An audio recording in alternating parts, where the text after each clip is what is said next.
Hey everyone, Slayer here to introduce Nasty and Friends from BDC Studios, a podcast where two friends who met in the Army Reserves get together and talk about shit. One's a firefighter and the other has a funny laugh. So sit back, get rid of your kids, and hold on to your because it's about to get nasty, friends. Welcome to Nasty and Friends with Pagnasty and Spicy Motherfucking Brown. Nah, nigga. Guess who's back? What's that? Yeah. Thanks for stopping by and doing that intro, Snoop. Yeah, we'll hook up with you later. Yeah, get on next time. Welcome back, bitches. Episode 29. It's been forever. Dude, glad to see your face. This is not a prison call, ladies and gentlemen. This is a full-on podcast. Ladies and gentlemen, we are in BDC Studios. This is fucking really going down. Staring across from my main man, Pagnasty. Your beard is the best I've ever seen. It's good. I trimmed it up, did some forming the other day, so yeah, it's good. Had to make sure my son saw me right. You know, you can't go in like a bitch. No, your beard always looks good, but this is the best. Like it's well manicured. You look handsome as fuck, dude. You look great. You look great, man. Yeah. You came down here because you and Cam were going to a concert. What concert was it again? Run the Jewels. Yeah. RTJ. Yeah, absolutely. Killer Mike and LP. That's tomorrow night. I'm excited as fuck. It's a busy fucking weekend, dude. Yeah. Before I get into that, though, we're back. We're in BDC Studios. I'm Spicy Motherfucking Brown. And like I said, I'm sitting across from my main man, Pagnasty. And we got a lot of catching up. Like Pag said, we haven't been to BDC Studios until the last weekend in November. That's the last time we've been together. So now we got a lot of catching up to do. And then just talking about life. Probably the biggest thing is I moved. That's probably the biggest thing that we all have going on. Yeah, absolutely. Yeah, you actually moved that weekend. I helped you move. You helped me move. So that was definitely the biggest thing there. So no need to shed light on that anymore. But and then something else big happened. Yeah, finally. You're going to that concert now. Yep, RTJ. My son finally made his way into this world. January 25th. So yeah, Grayson is here. It's great. So you're going to hear some background noise that you guys are here. My dog's running around. JPAC is still out doing stuff. So you hear Ice. Grayson might make an appearance if he starts whining and wants that titty.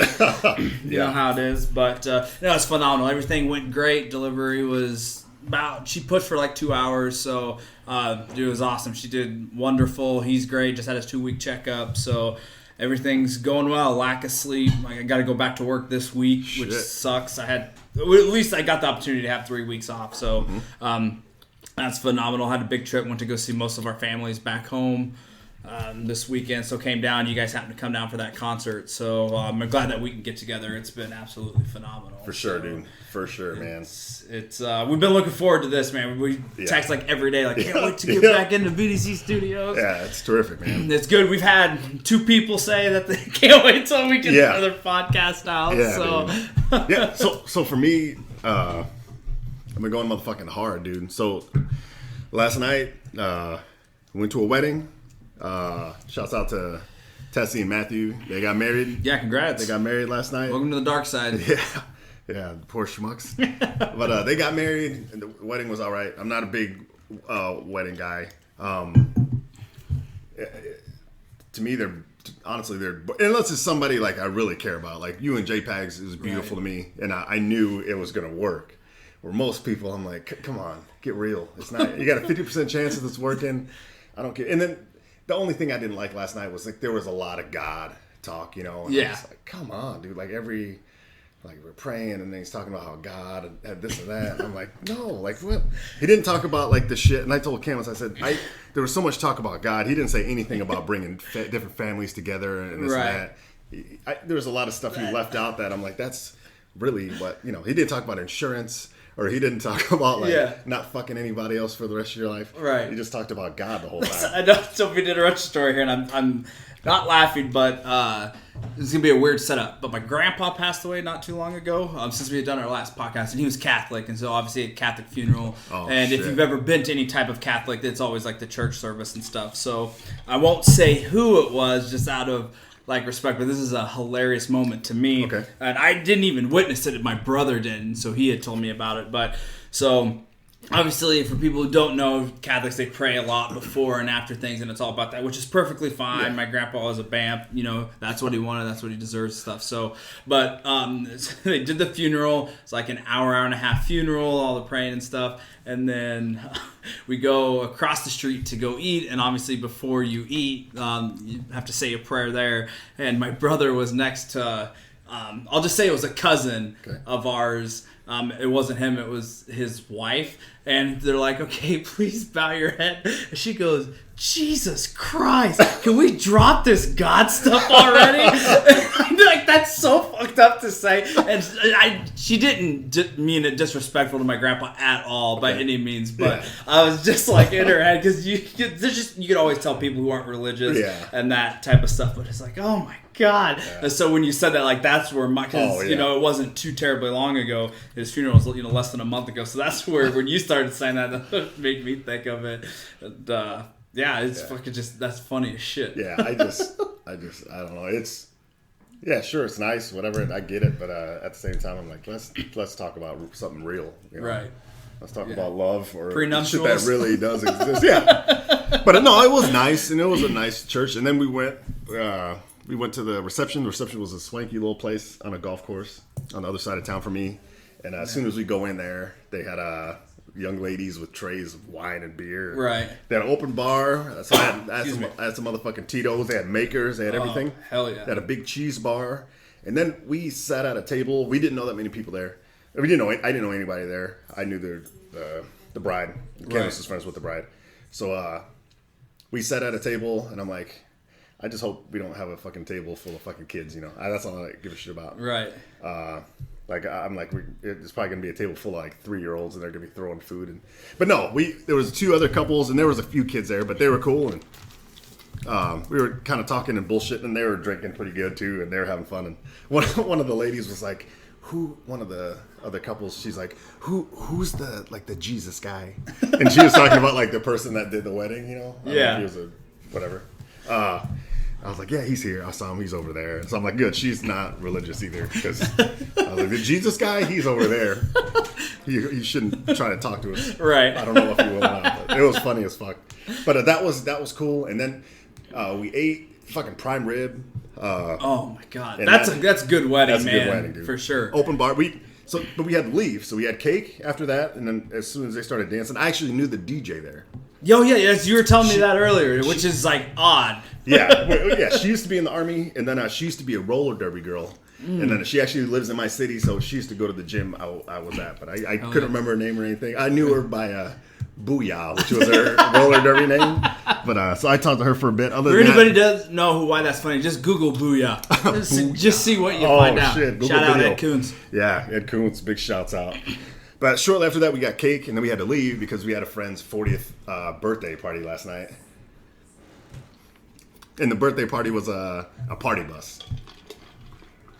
Right on. So we did met at a bar, got on the bus, had a keg on the bus, a bunch of drinks on the bus, and we proceeded to go hard in the paint. Hell yeah. So it was... Dude, I love party buses. Mm-hmm. You know I love party buses. We've talked about it before. I know, It was so much fun. We did a lot of drinking though, and then so shouts out Carrie, happy birthday! She turned 40. Yeah, happy birthday. A friend of ours, Danny Molina, was on the bus. You know that fuck from the podcast. Yep. So that was a good time. Big shouts out to Tower Robinson. That was the first time, like, we're friends on social media and stuff. Yeah, like he sent in a question before to us, the Nasty Friends. So yeah, definitely shouts out to him. Yeah, he's a big fan of the podcast. Respect, and he's a funny dude. I know him from social media, but never met him in person. Right, and that's cool. He's probably one of the when I say true fans, I mean, we have, like, I know my family members listen to, like, all the podcasts. Like, I know Spencer, but, like, we know them, like, really well and stuff. Let's do it. But neither one of us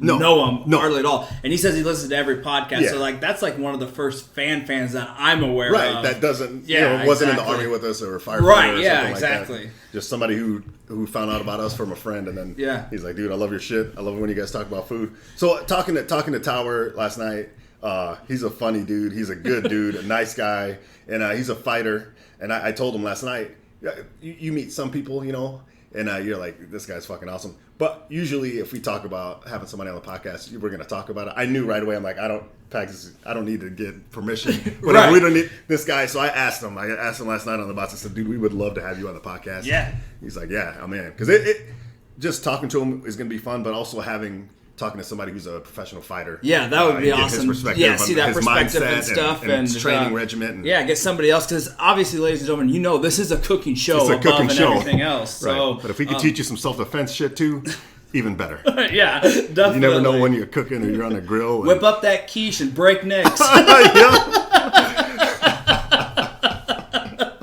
Absolutely. For sure. Absolutely. That's awesome. I can't wait. So, yeah, I think next time when I'm back up in your city and we do those 4 podcasts in a weekend, he's definitely got to be one of them. Yeah, one or more of them for sure. Right. So, and his next fight is April 1st. I want to say it was in Lincoln, but that's the I'm busy that weekend, so I probably won't be able to go to the fights. But other than that, the night was great. A lot of shots, a lot of drinking, met a lot of new friends. Everybody had a really good time. And then I felt like doo-doo this morning. So been hydrating and drank some Pedialyte, and then we had the 3-hour drive here.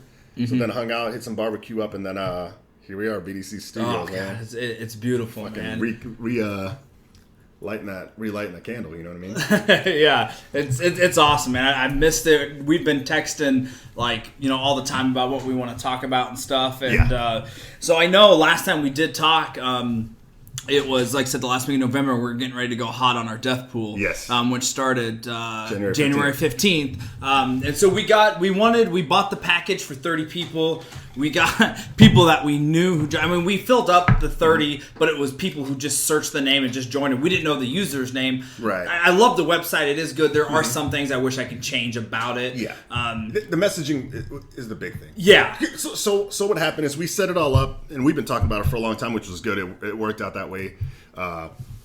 So how it works is we set up the funeral home, and then on January 15th, there was a timer, and after the clock's locked, everybody's picks locked. We can't add or delete anybody, and then you can't change your picks. You have to have your 20 people. Well, I think they have trade days, but that's something that I don't think on the 15th. Yeah, the 15th you could trade, but other than that, your shit's locked. Right. So what happened was we started getting requests to join our funeral home, but you can't message those people. So we filled up the 30 people. Yeah. And then everybody has a username, and not everybody has their real name. Right, username. Yeah. Some people have some real and creative that's names. our fault. That's awesome. awesome. We know better going forward. Next time we're going to be like, let us know what your username is. We'll only add them if we know for sure. So we had 30 people, but there's no way on there for you to group message everybody. Right. So it took a while to find out who's really who, and then we found those people, and then everybody else, I deleted them. Right. And then there's no way to message them, and then if they are strangers, trying to get them to, hey, send me $30. Right. And then it's not going to work. So we deleted everybody. Since it started, we've had multiple friends that fucked up. They started a username but didn't have any picks. Right. They forgot to request it. Like Harris and Wilburn. They said they had their picks, but they didn't upload them into the funeral. Yeah, because on the website you can watch, right. So you can watch put list. people on your watch list, but once you're in a funeral home, you have to put them in the list, and if you don't do that, then you're out. Because I started off, I joined 4 funeral homes. Oh shit! Ours, and then 3 other ones. Yeah. One of them was has 400 people in there. Oh, okay. Since then I deleted it because I'm I don't really give a fuck. But I had to. You could have all different picks for each. Yeah, you don't have to use the same list. So I had to add to each one. So I don't know, but moving forward, so many people are like, I want to get in. It's too late now. We've been talking about it. It's too late. Next year, we're going to have a full 30. We might even have 50. Yeah, next year I think it's going to be bigger. But it's just like anything you do. You learn from your mistakes and shit going forward. I'm telling you, dude, it's one of my favorite things. I don't do fantasy football. We've talked about that. Me neither. But I check it every day. And I text you. I keep you updated. So what happened was we went live January 15th. And we had talked. We don't want to get skunked. Just as an individual player, right. We don't want to get skunked. That's my biggest fear, because last time I did it, I only got 1 hit. But it was still cool. You don't want people to die, but you do. Some people, yeah. Right. People, yeah. But you want the points. So we've kind of described. We're not going to break down the points and stuff how it goes now. There's a ton of bonus points. Yeah, but what happens is the fucking next day, January 16th, you son of a bitch, Spicy Brown gets a hit. Yep. Fucking 77 points Yep. because it was a solo pick. Yep. It was the first pick, hit. yep.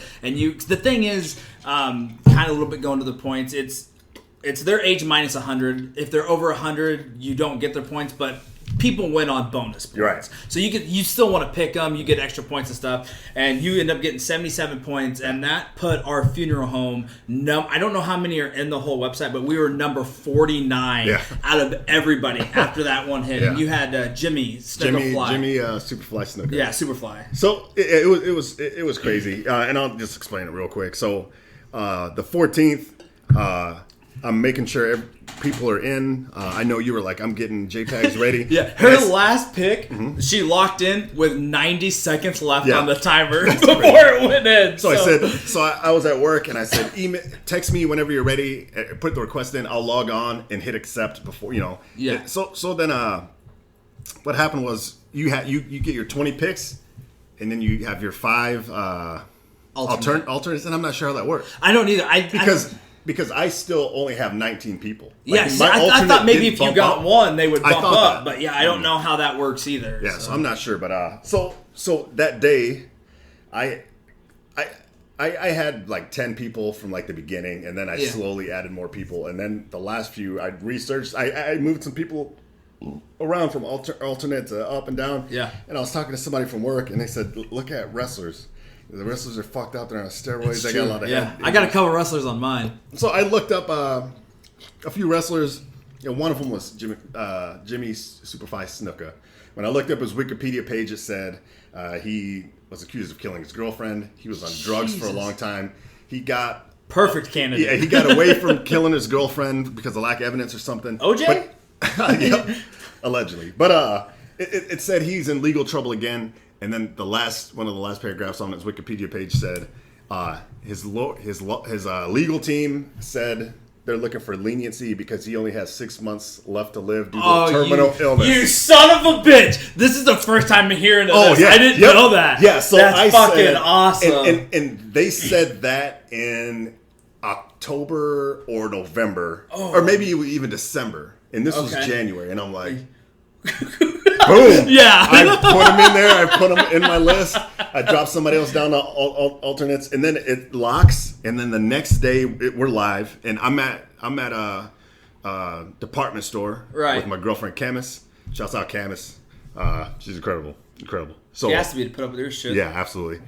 So we're in the truck, and we're leaving the store. So we're in the parking lot, and I always hook up my phone. And I hit music, and then I have a couple missed text messages on there. I look down, it's you, and it's Rob Long, and it's like, you motherfucker, are you serious? Right. It's like 3 or 4 text messages. Jimmy Superfly Snooker, you got to be shitting me. Something to that. Well, because what happened was after it went live, it took about an hour for the system to update because you can't see anybody's picks until it goes live. Right. And so it took about an hour for everything to catch up. And I went through and I looked at everybody's picks. I did the same. And I told you this before. As of right now, I think you by far have the strongest list. You think so? Out of everybody, I do. But if JPEGs, out of her 20 picks, 16 of them are solo picks. Yeah. So if she gets a couple, she's going to get those solo pick points. So she could sneak in if she has people go. But I think overall, you have the strongest list looking at it. I'm like, why didn't I think of that? And like Camus, she has a goddamn strong list. So I think you two, as far as, a lot of people on paper-wise, I think you two are the top looking at it. And so then the thing is, it's not even 24 hours. After going live that you got the hit. Yeah. And so it's not like it was that night or something. I mean, it was that next like morning. Yeah, and I'm like, you gotta be shit. If he would have went like a day before, we would have been golden. You wouldn't have got the points. I wouldn't have got the points, no. So, and it's very realistic. To me, it's very realistic. You have 20 people. Yeah. Some of them are young. Some of them are old. Some of them are supposed to die. But some of these people live for 4 years after that. Right. You know? Like I got George H.W. Bush. Motherfucker is in ICU. He's 90-something years old. 2 weeks later, he's flipping coins at the goddamn Super Bowl. You shit me? Right. I'm confident. He's not. There's still 10 months left. Right. He's not going to make it, man. He's not going to. Yeah, there's a lot of people who have them. So so hopefully, like what we had said, because we're going to give points out. I think top 4 or money to the top 4 people. Right. And if because it puts people in place order. So right now, you're the only one who has points. If for some reason nobody else gets a hit, then you'll get all the money.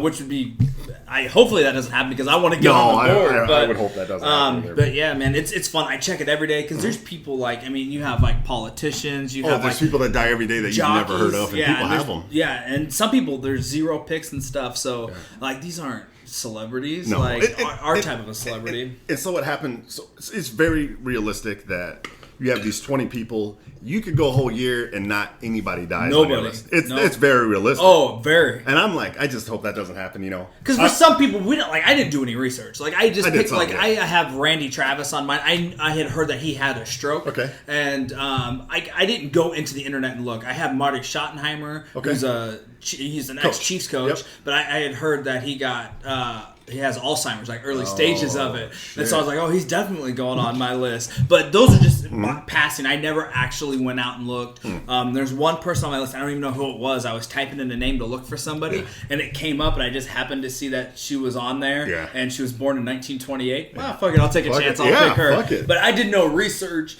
But some of these people, like I said, there was a jockey that 170 something people had. I'm like, can you even name one jockey right now? No but way. you look, he died of cancer, so people had seen. They researched, which is smart. I mean, it's people, smart. People are in it for the type of money. I mean, we got 13 people, $30. We're talking easy. I mean, good money at the end of the year. Next year we'll have 30 for sure. And the payout will be $900. Yeah. But we'll probably put that, because nobody needs that much money. We'll probably put that top 6 or 8 people. Right. That way a lot of people are winning. Yeah. We want to spread. Nobody needs $8. You get $800 and people know about it. Fuck, you're getting murdered. Then you you win a celebrity death pool and then you would die right. and get robbed. So no. So we'll spread that out. But yeah, so it's going back. So we're in the department store parking lot, and I'm seeing these text messages, and I'm like, Cam, look that up. This can't be real. Yeah. And she's like, he died. Snooker died. I put my truck and I hit the brake, put my parking truck in the middle of the parking lot. I was like, you gotta be shitting me. She shows me her phone, and it's like, yeah. Did she show you from the website? No. It was just Google. Okay. She Googled GTS? Jimmy. She GTS'd. Jimmy Superfly Snuka, and I said he died, and I was like, "You gotta be shitting me!"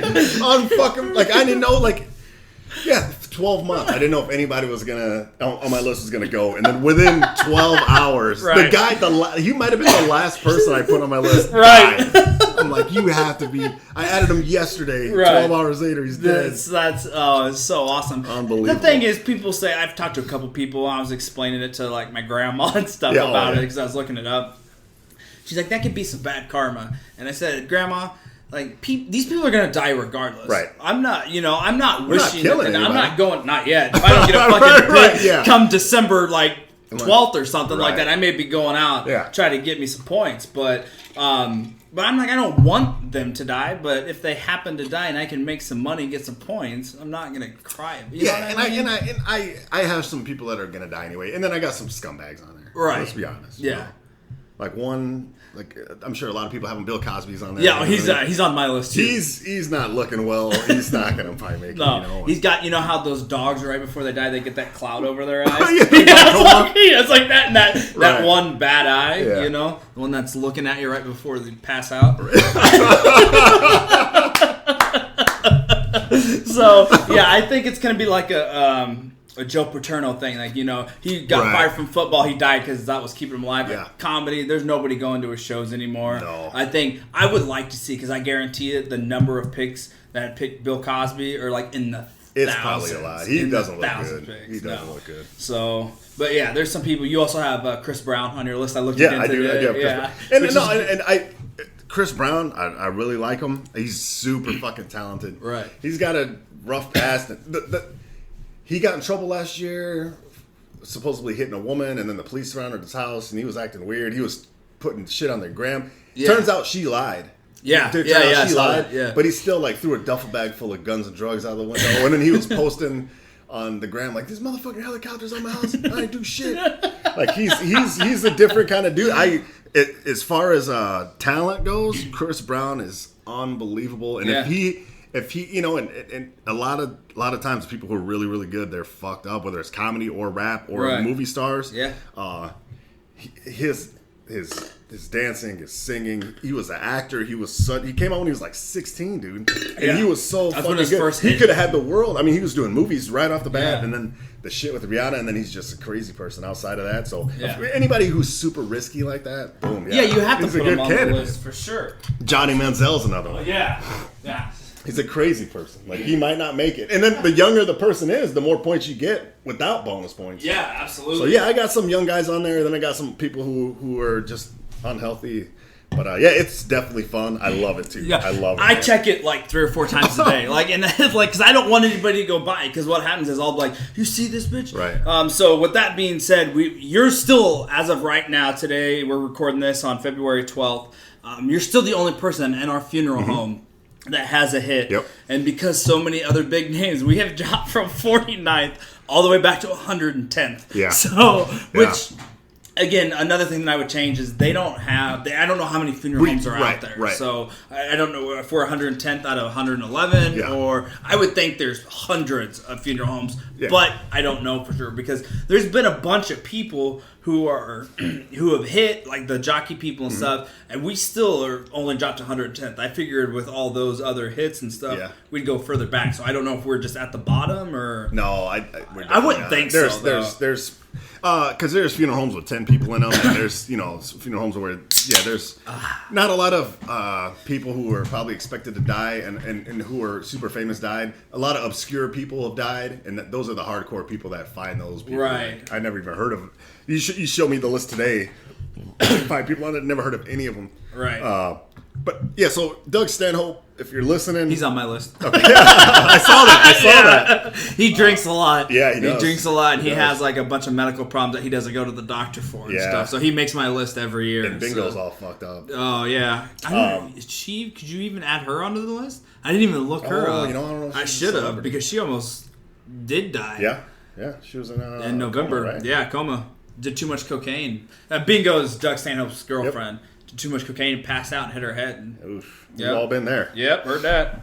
So, but no, Doug Stanhope, if you're listening, he's listening for sure. Just 2 things. Let us know how many funeral homes there are so we can know how we're doing officially. And then 2, let us message, because the best thing about doing that stuff is that we could shit talk and message everybody in our funeral. Yeah. That's we just have an email list now. Yeah. You can shit talk all you want, but you shit talk over an email. Right. Get the fuck out of here. Yeah. It's so lame. Yeah, Might as well just not shit talk. You got to have a group chat on our inner funeral home. I don't know why that doesn't exist. Yeah. But when I was in, like I said, I joined 4 funeral homes, and one of them was big. I want to say it was like 400 people. Yeah. And there was like 5 other people who had snooker in that one, and then like a couple days I dropped from first to tied with like 20 people for 5th place or something like early on. But then when there's 400 people in there, right, and a lot of those people are fucking really good. There was people with 2 and 3 hits. I love it, man. But now I'm just in ours, which is Nebraska's. Fuck, I can't even think preeminent of something. Death Prediction Services. Yeah, LLC. Yeah, LLC. I love it, man. I see us honestly doing this every single year. There's no way we're not gonna until we kick the bucket, right? Or the website goes down, and even after, like the reason why we like the website, we've said before, is because they keep track of all the points and all that stuff, and we can look into the trade days. I know there's the rule book that we can look through and stuff, but it's so much fun, and I love sending it to you and like Sarah, who's been on the podcast before, and Spencer. And my sister likes it. Everybody that's in it likes it, and then the people who aren't in it now, they're like, I want in it. Yeah. I talk about it. Well, how long have we been talking about it? We've been When's talking the first about it for podcast that we brought it up? Right. There's no reason why we shouldn't have 30 people. Right. Especially our fucking degenerate listeners. Oh, I know. You know what I mean? We should buy the biggest package at this point. But I get it, you know. It'll keep getting bigger. And then I talk shit, and JPEG just locked her votes in with like 5 minutes left. So she almost didn't even get in. Yeah. So It'll keep getting bigger. And I agree. It's so much fun. And then right before it kicked off, like all celebrities just dying. At the end of 2016. Yeah. George Michael, Carrie Fisher's mom. There's a couple big ones. Prince, Bowie. Prince, we're like, whoa, slow down. We haven't even begun yet. Right, yeah. So, But I like that 15 days into January when it goes and. Plus, not really excuse knowing. me. Now we know exactly how it works and what to expect, and it'll Right. just keep getting smoother. And the only thing we haven't established yet is the pay, and we're going to do that this week. I wanted to get face to face. We're going to figure that out. Right. Everybody who's in it, they're going to send us in, and then the people that didn't make it in or whatever, I told them, I said, hey, just we're doing it again next year. Come back, and they said they're for sure in. So it's a fucking like I You said, should make it's those a fucking fucks blast. pay anyway. Yeah, right. You want it next year, pay this year. You need too. to. You're probably going to get it all anyway, Perk. Oh, no way. But yeah, it's super exciting. Super exciting. So other than the podcast, there's been a lot going on. Football's over, which sucks. Yeah. But I want to talk about the Super Bowl. Before that, I want to talk about the Chiefs. Yeah, so everybody knows, I think I said it before, this is kind of where you and I separate here. Like, I mean, I love all football. We're both huge Husker fans. I love Husker football. But if I had to choose between NFL and NCAA football, I choose NFL. Which is really weird for a lot of people around here. Yeah. I have my reasons. I love NFL football. Okay. I'm a big Chiefs fan. And so they had the divisional game here, and because Carr got hurt for the Raiders, blew his ankle, they ended up shitting the bed. So they got their divisional playoff game here in Kansas City at Arrowhead. Yeah. And it was a week before Grayson's due date, and so I had a friend, and she was like, "Hey, I'm gonna go to the game. Do you want to go with me?" Like with her, I'm giving Katie full shout out. She just bought me the ticket. She didn't even let me pay her for it. So she's like, "This is on me. Yeah. Let's go." I said, "I'm gonna go with somebody. I know you're a huge fan." Yeah. We both she lives in my town. We're 20 minutes from the stadium. We went with some other friends and.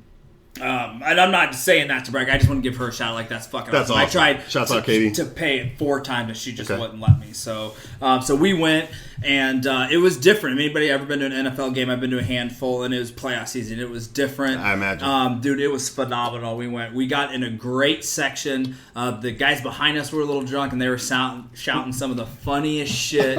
But we had a Steelers fan, because they played the Steelers. Yeah. That was close to us. He was awesome. He was taking heat. He was giving heat, and it was all good. There was no kids around, so nobody yelling. Watch your language. Which that's another sidebar. If you're gonna take your kids to an NFL game, you expect to hear cussing. Expect drunk people. Expect the most stupidest shit yelled. Right. I know college is a little bit different. Maybe it should be a little bit more upscale or whatever. But you're going to an NFL game. Expect that stuff. Because I've been in some games. You could almost expect to get knocked unconscious. If you exactly. And there's people watch your language. Come on, man. You're in an NFL setting. It's going to happen. People have been drinking since, 5 a.m. or whatever. So it's just one thing you have to expect. I know. That's what, I just recently had a kid, and I know when I take him, expect that. He's going to hear that shit at home anyway. So, But I don't know, man. I never got the guys' names behind us, but they were phenomenal.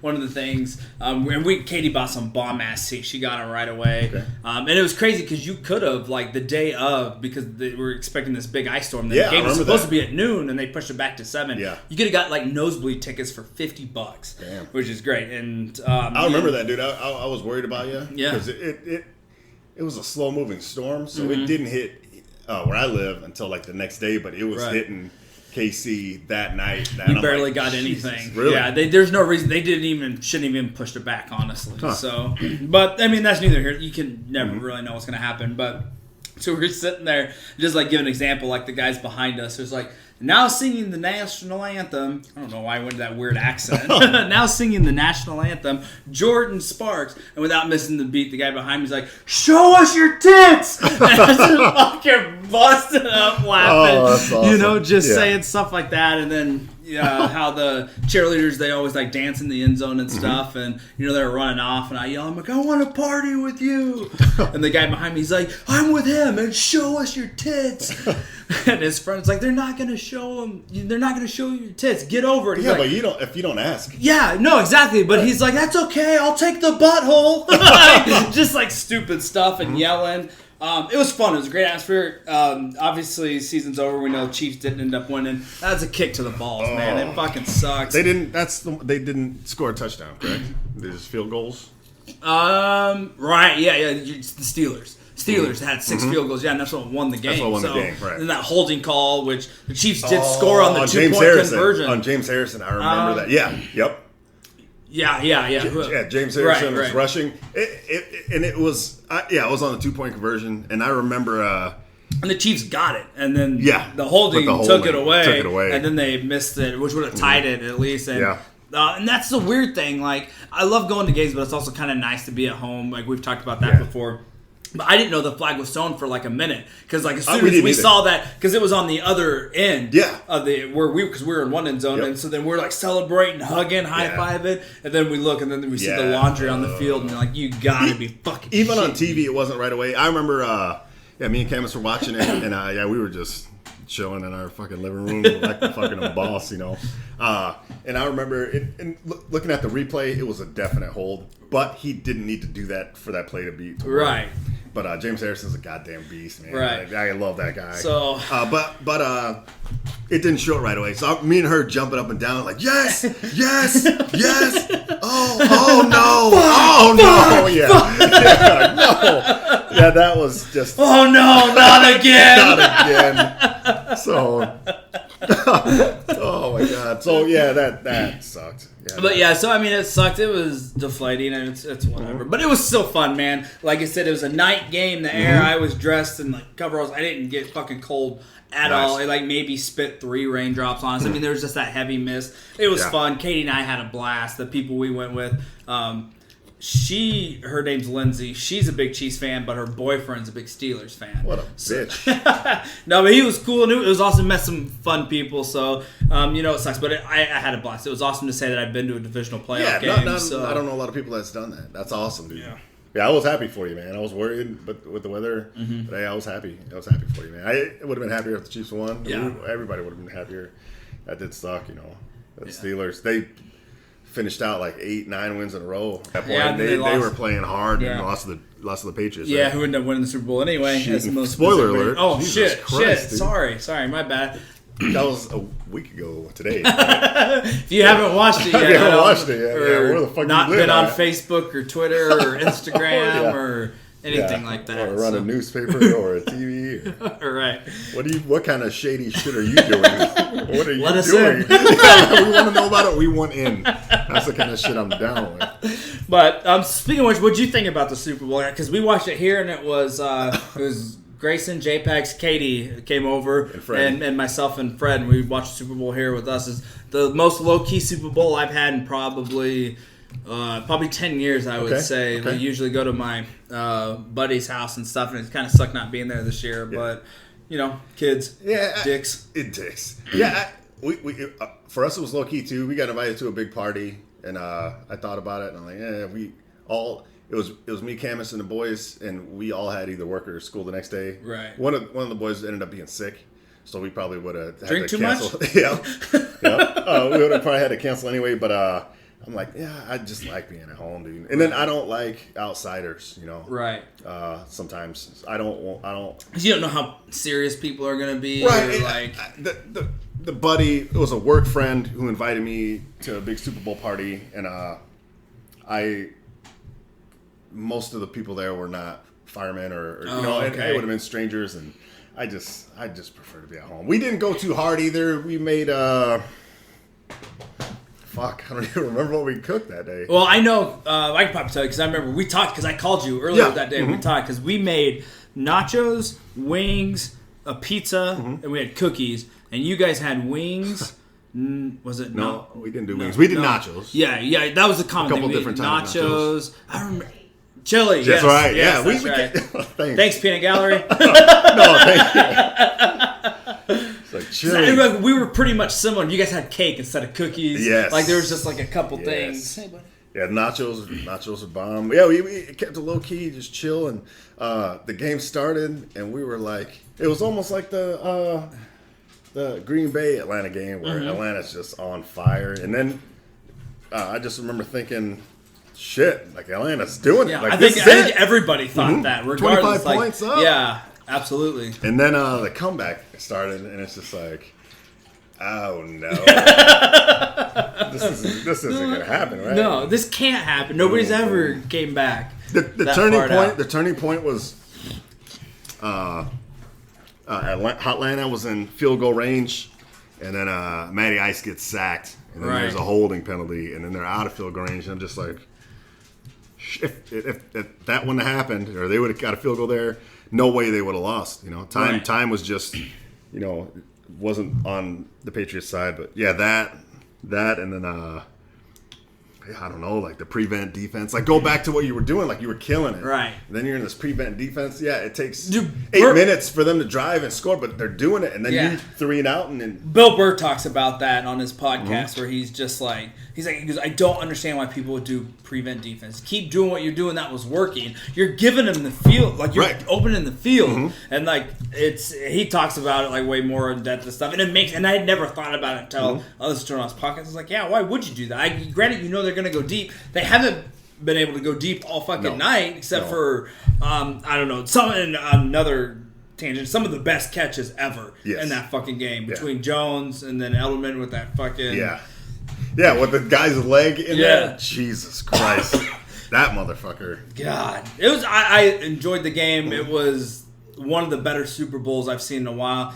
I want to say, like, 4 or 5 years ago, was it when Seattle won their first Super Bowl? It wasn't even a game. They won by, like, 100 points or whatever that it was seemed like. Denver, right? Yeah. That first play of the game was like a safety, I think. Right.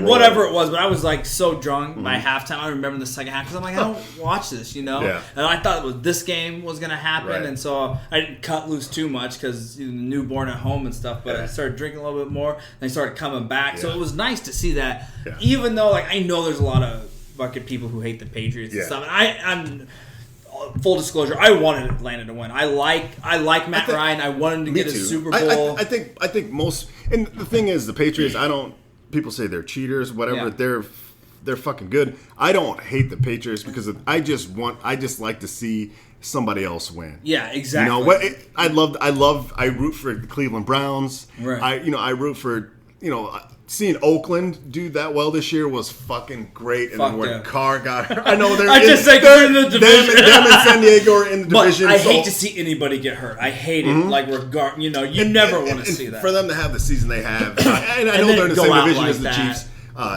They like the Chargers. Like, I don't like the Chargers because they're in the same division too. But Oakland, I only like Oakland just because they suck for so long. Same thing with the Detroit Lions. Same thing with the fucking Cleveland Browns. I root for those teams. Absolutely. Like, these teams, like, the Patriots just fucking won. They don't need to win again. Atlanta's never won. Let somebody else fucking win. That was their only second Super Bowl ever.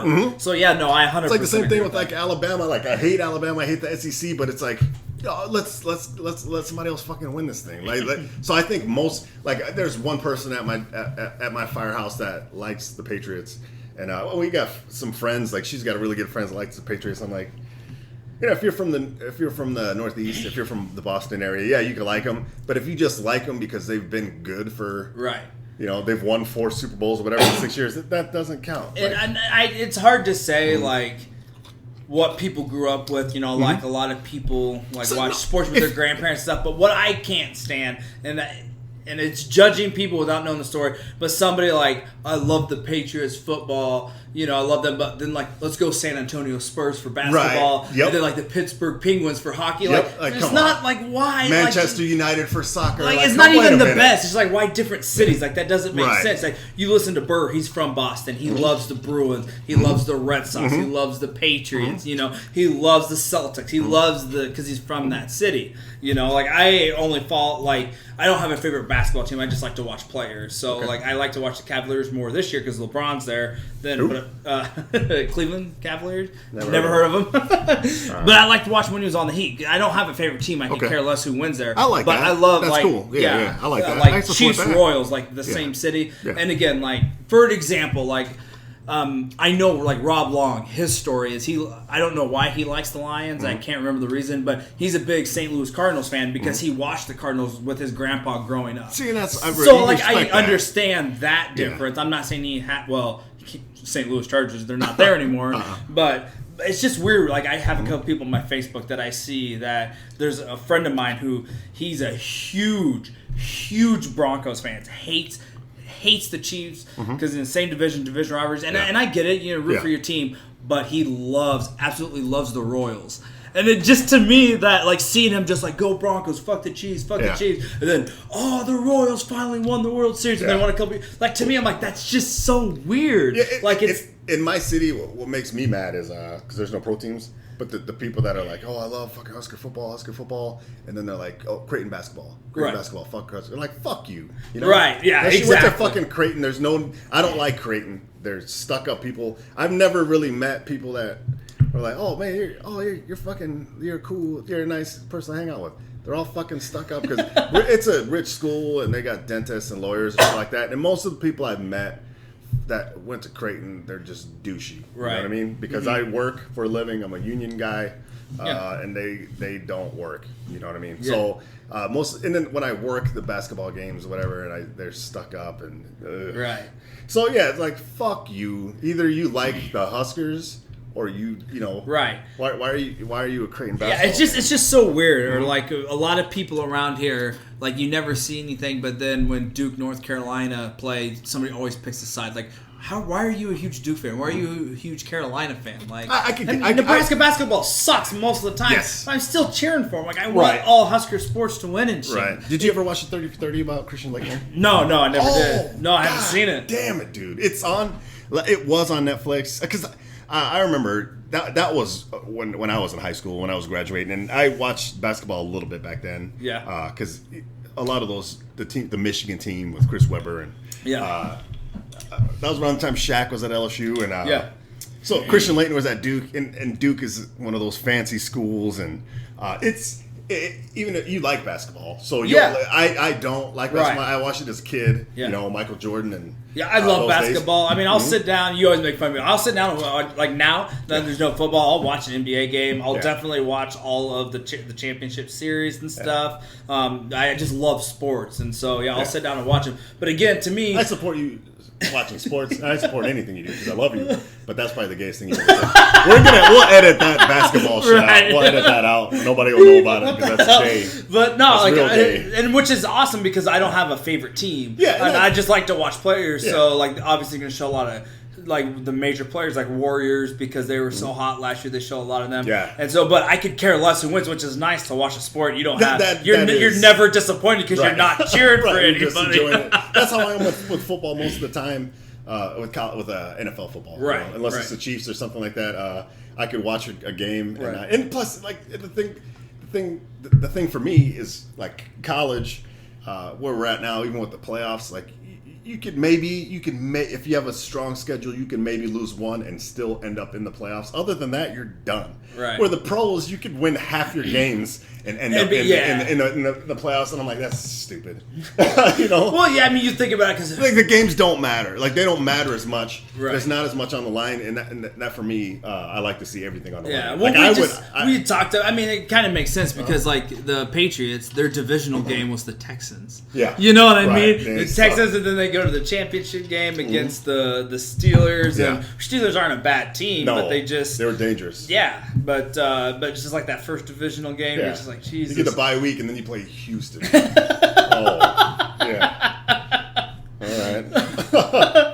But I mean, I love sports. I just told you today. I saw it because NFL memes posted. We got 29 weeks until NFL kickoff. So look a lot sooner for college. So like I said, it's not that I hate college. I love college too. And Camus is talking about taking me to the spring game this year, and I've never been to one. Oh, really? I'm excited about it. That's fucking awesome. I've been to a bunch of them. Yeah, before, I know you have. So. I know you have. And then I'm excited about some of the recruits Nebraska got, man. Yeah, they look good. This whole wave coming from Cali, a lot of wide receivers. We got an actual quarterback that looks like he's going to be good. Nebraska hasn't had a good quarterback to me since was it Zach Peterson? Was that his name, Peterson? To me, that was their best last quarterback. I like Taylor Martinez. A lot of people hate him. T-Magic. I like him, man. I think if the line was better, he would have did a lot better. Then he fought like an ankle injury, I think, for a long time. But the line sucked. But Peterson, he was great. You know, he was great. And then Joe Gans was my fucking dude. He only started for maybe a year and a half. Joe Gans was my dude. And then because it went, I think, from Peterson to Keller, the kid from Arizona, sucked ass. And then Joey Gans was fucking he was legit.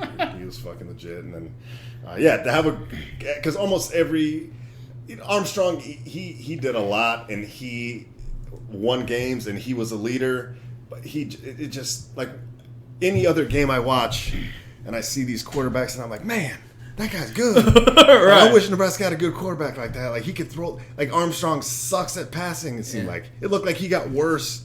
He would throw these 50-50 balls all the time, and he'd have guys wide open, overthrow him. Every now and then he'd hit Brandon Riley, like an amazing grab. And it's like, Jesus Christ, that was incredible, but it was lucky as fuck. Yeah. But he would overthrow guys, and then like even his short passes were off. And no disrespect.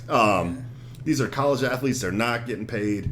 Allegedly, they're not getting paid. I have respect for Armstrong. I have respect for any of these kids. They're kids that play the game. So I don't want to hammer a fucking college kid and be like, you suck. Right. Kill yourself. Well, I think his girlfriend got more airtime than he did on TV. Good-looking lady. She was one good-looking lady. Yeah, if you're into white girls. No, she was a good-looking lady, and I still don't understand why he didn't play in the bowl game. But whatever. No disrespect to Tommy. I hope he does. He did pressure, great. Man. He's got most of the records at Nebraska. It's a lot of pressure. QB at any major collegiate sport. Yeah, and if you're one of those scumbags that get on Twitter and you're fucking talking shit in person or on Twitter to these college athletes, fuck you. Go, you do something with your life. Right. Stop yelling at kids about it's a fucking game. Right. Yeah. Exactly. Douchebag. And the thing is, we get pissed off when they lose too, just because you want them to do well, obviously, and stuff too. But I agree with you. It's weird, and people like tweet at them. And you want to talk shit to Tom Brady or somebody? Yeah.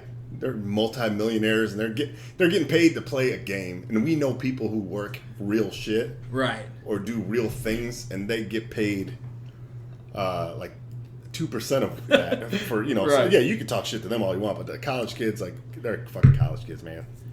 They're just kids.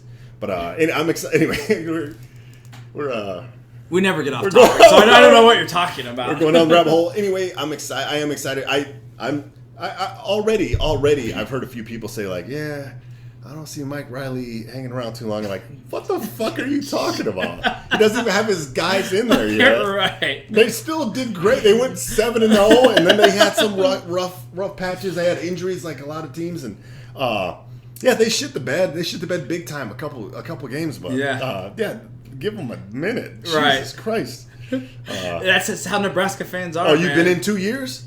Where's the national championship? Yeah, Big Ten championship. Get out. Yeah, the Ohio State game. They shit the bed a couple times, but no, give Mike Riley a chance, and these new recruits are exciting. Yeah, it's gonna be awesome. New defensive coordinator. How about Bo Pelini though? Yeah. Fuck, like I can't remember if they won or not. No, they lost. They lost. They ended up losing, yeah. But they went to the championship. Yeah, they went to the, because he's Youngstown State. Yep. And they went to the national championship in their division. They ended up losing. A lot of the only reason why is because I follow Faux Pelini. Okay, and obviously he live tweets the game and shit like that. But yeah, they ended up losing, but hell of a year there, man. Yeah. Like, they got, their team looked good for most of the year. Yep. So it was pretty phenomenal. For sure, big shouts out, Bo. Yeah. You crazy son of a bitch. So yeah, we hit football. But I guess let's jump back to the. What did you think of the halftime show? What did you think of how Gaga did? I liked it. I get on Twitter. Anytime there's a big event, big fights, a big event, I get on Twitter, especially after, thing. And it explodes, So during the game, I loved the tweets about New England, like. One that was funny. I retweeted it, and I think I went back and deleted it because fucking Patriots won. But it was from Rocky IV where Apollo Creed's dying in the ring, right? And the dude's like, "Throw in the damn towel." Yeah. And, some of them are great. Yeah. I love it. I love that stuff. The halftime show, I thought it was good.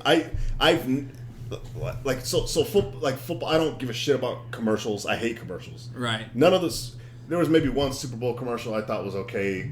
and I can't remember which one it was. I don't really remember a lot of the commercials, only because, well, one, I was drinking, and two, like, I don't like commercials. Anything I did in between, I do, during like, commercials. during commercials and stuff, and I get it, and I don't remember, it might have been Burr who said it. Some comedian always, like, he's like, I hate going to Super Bowl parties because that's the only time where people, like, only game out of the year where people talk during the game and shut up during the commercials. And he's like, it's fucking stupid. In the last few years, I haven't seen any commercials where I'm like, wow, that was awesome. Like, not maybe one. And then, like, one of my biggest pet peeves is every year people bitch about the commercials. Yeah. Like, you're there to watch the fucking game. Right, like, right. who cares if the commercials are shit?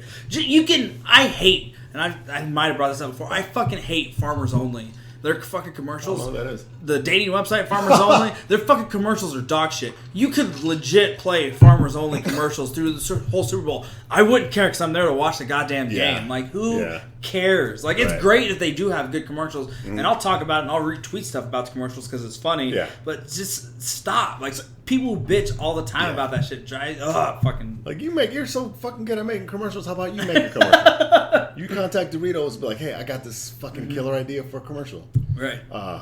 Fuck you. Yeah, I hate commercials.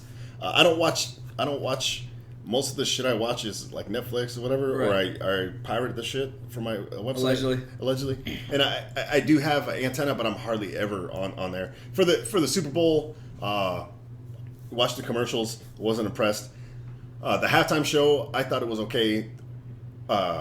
Lady Gaga, I got respect. She did good. I thought Twitter was roasting her, and I'm like, I don't remember ever watching a halftime Super Bowl and was like, man, that was fucking great. I guess the closest one for me, I know you said you had your favorite a few years ago.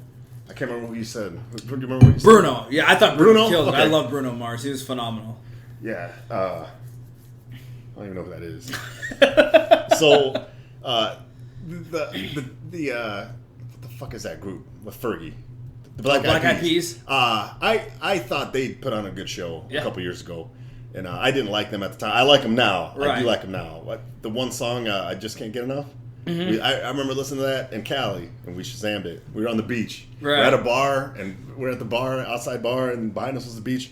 I remember that came on. I Shazammed it. I'm like, fuck, I love the song. The video is even better. Right. But I didn't know or like the Black Eyed Peas that much a few years ago, but I thought that was a good show. But I've never watched a Super Bowl and was like, man, that was a fucking great halftime show. Right. Like they don't like the NFL they want as many viewers as they can. So yeah, football fans and most football fans don't give a shit about like Bruno Mars or whatever. Right. So I remember the kickoff to the football season. I think it was like 3 years ago. And they're like, yeah, this is a kickoff to football season. And they had like Maroon 5 open up for the football season. I'm like, who the fuck is Maroon 5? Like, how many people like football and love like love songs? Like, this is a brutal sport. Like, play hard rock or play rap, but why are you playing singing? Like, but they want as many people watching as they can. So like the halftime shows are like, let's get women and kids to like this too. Yeah, absolutely. And I'm like, I don't give a shit about but Lady Gaga, for me, I thought she did great. Yeah, I thought it was phenomenal. Yeah. It was like, I like when halftime shows, they bring out other people. Like last year, Beyonce did the halftime show, and then she brought out like Bruno. Like I like when they have other guests, stuff like that. She didn't. I still thought she killed it. Did she bring out Missy Elliott? Maybe that was a few years ago. That was Missy Elliott came out. I don't remember whose halftime show. Who did? Yeah, maybe it was her. I don't fucking remember. I don't know either. But everybody's always drinking. Listen, we don't like halftime shows. We're just like trying to talk about remember this. Yeah. But yeah, and I thought she did great. Yeah.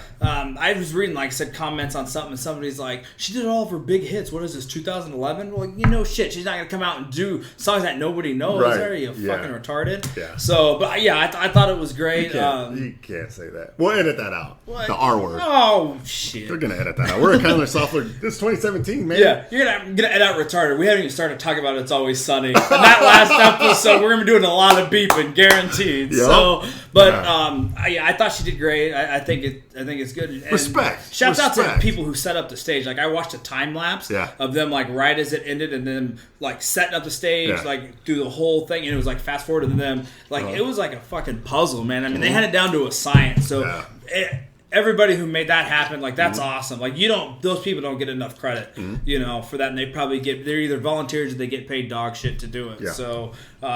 big props. Mm-hmm. So, which is big awesome. shots out. Lady Gaga. I thought she did do good. I thought she did do well. I can't remember what I did. I know I missed most of the halftime show. I don't remember what I was doing, but I remember I got on Twitter and I started kind of listening to and I just remember Twitter was just blowing up like awful, shitty. You know, I'm just like, the fuck did you expect? Yeah. Like, they're not. You want? I would like it so if you could choose anybody to do the halftime show next year, who would you love to see do it? I would do like some rock and I would do some rap. So I would do like some like that's an Eminem. Okay. With Machine Gun Kelly. Okay. And which they've never done anything together. Maybe some Run the Jewels in there. Okay. Some RTJ, and then for rock, shit, I don't know who's hot right now. So I would love it. Doesn't to me? It doesn't even have to be hot, but I would love. And they're it's real shit. Yeah. Like they're fucking dropping F-bombs. They're not giving a fuck. They're drinking fucking dirty Sprite. Yeah, you know? Absolutely. I would love. There's a lot of tits. There's tits all over the place. I would love to see the headliner be Foo Fighters, and then bring in Foo Fighters is probably my favorite rock group. And I would love for them to bring in like a rap person. Yeah, like love it. Somebody, and then they do like a song with them or something. Yeah. Then maybe bring in like some Metallica and they cry, you know. Yeah, and then maybe have Travis Barker on the drums. Yeah, something like that. I think would be phenomenal. Yeah. Like that mashup type of stuff would be great. You know, cross different shit like that. Yeah, so and then the moms are like, oh my god, like my kids can't even watch this. Like they're saying the N-word, like aggressively. They're saying the fuck word. That girl's tits are out. Like I'm not watching this. Like that's what I want to see. Definitely. Good. But that's who I would love to see. Mm-hmm. So I think that would be real good. That's way better than my answer. Been thinking about it for a while. Foo Fighters. For a guy who just watches the game. Right, yeah. And there was one commercial I liked, and off the top of my head, I can't remember what it was, but yeah, it was just one. Other than that, there was sort of like usual. Right. You know, normal. But I don't expect anything good, so I'm not going to go on Twitter and be like, these commercials suck. Like they're fucking commercials. They're just trying to brainwash you. Right. Doesn't matter if they're good or not. You're going to buy the shit, dummy. You know? It's working. You don't have to like it. God, this commercial sucked. Anybody else have a hankering for Doritos and a Budweiser? Some Coca-Cola.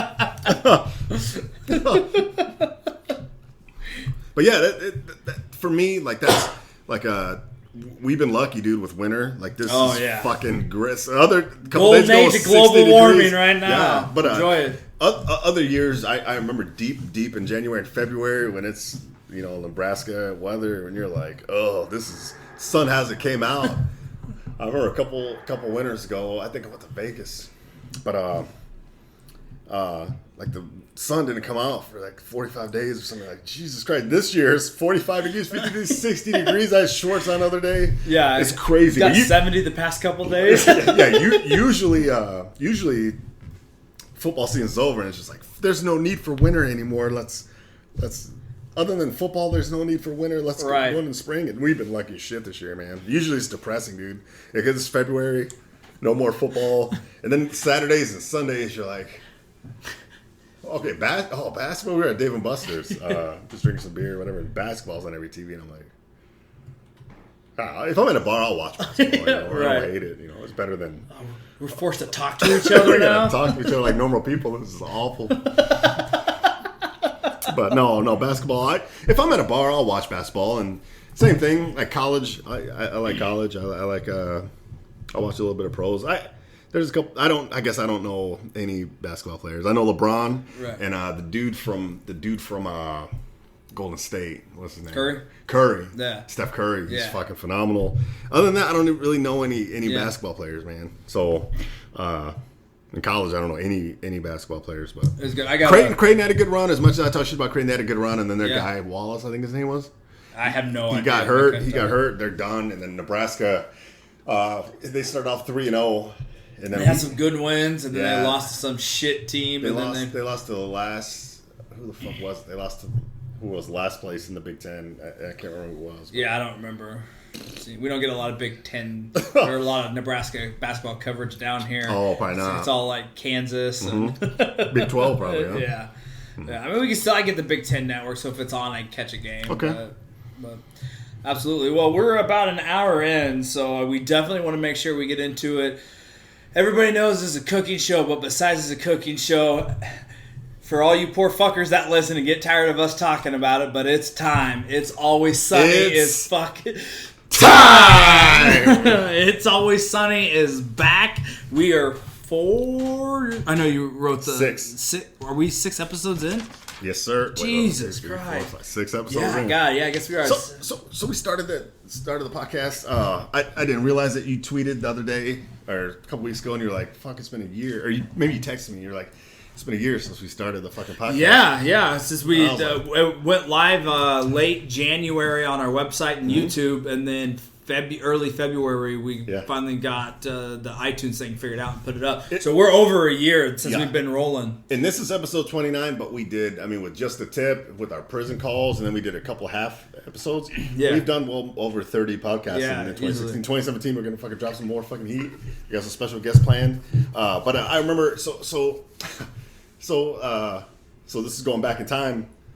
Before our first podcast, Always Sunny season 11 was out, and me and you didn't talk about it once. No, because I'm like, did you watch the episode? You're like, yeah. I'm like, all right, we'll talk about it on the podcast. Because we knew podcast was coming up, and we didn't know at this point when we were going to get together. Right. Again, so like same thing with season 11 when we did our very first podcast, episode 1. Things might have got a little bit racist. Yeah, something like that. Shit, we had a bunch of episodes Always Sunny to talk about, and then it's funny because 2017, our first podcast was 2017. We got 6 episodes. Yeah, there's only 10 episodes in the whole season. I had a couple people when we first started out. I shared it with everybody. Yeah. I don't. For a podcast, like even for me, like it's tough to invest in something that's 3 hours long. Yeah, absolutely. I gotta have especially us two dumb fucks. I gotta have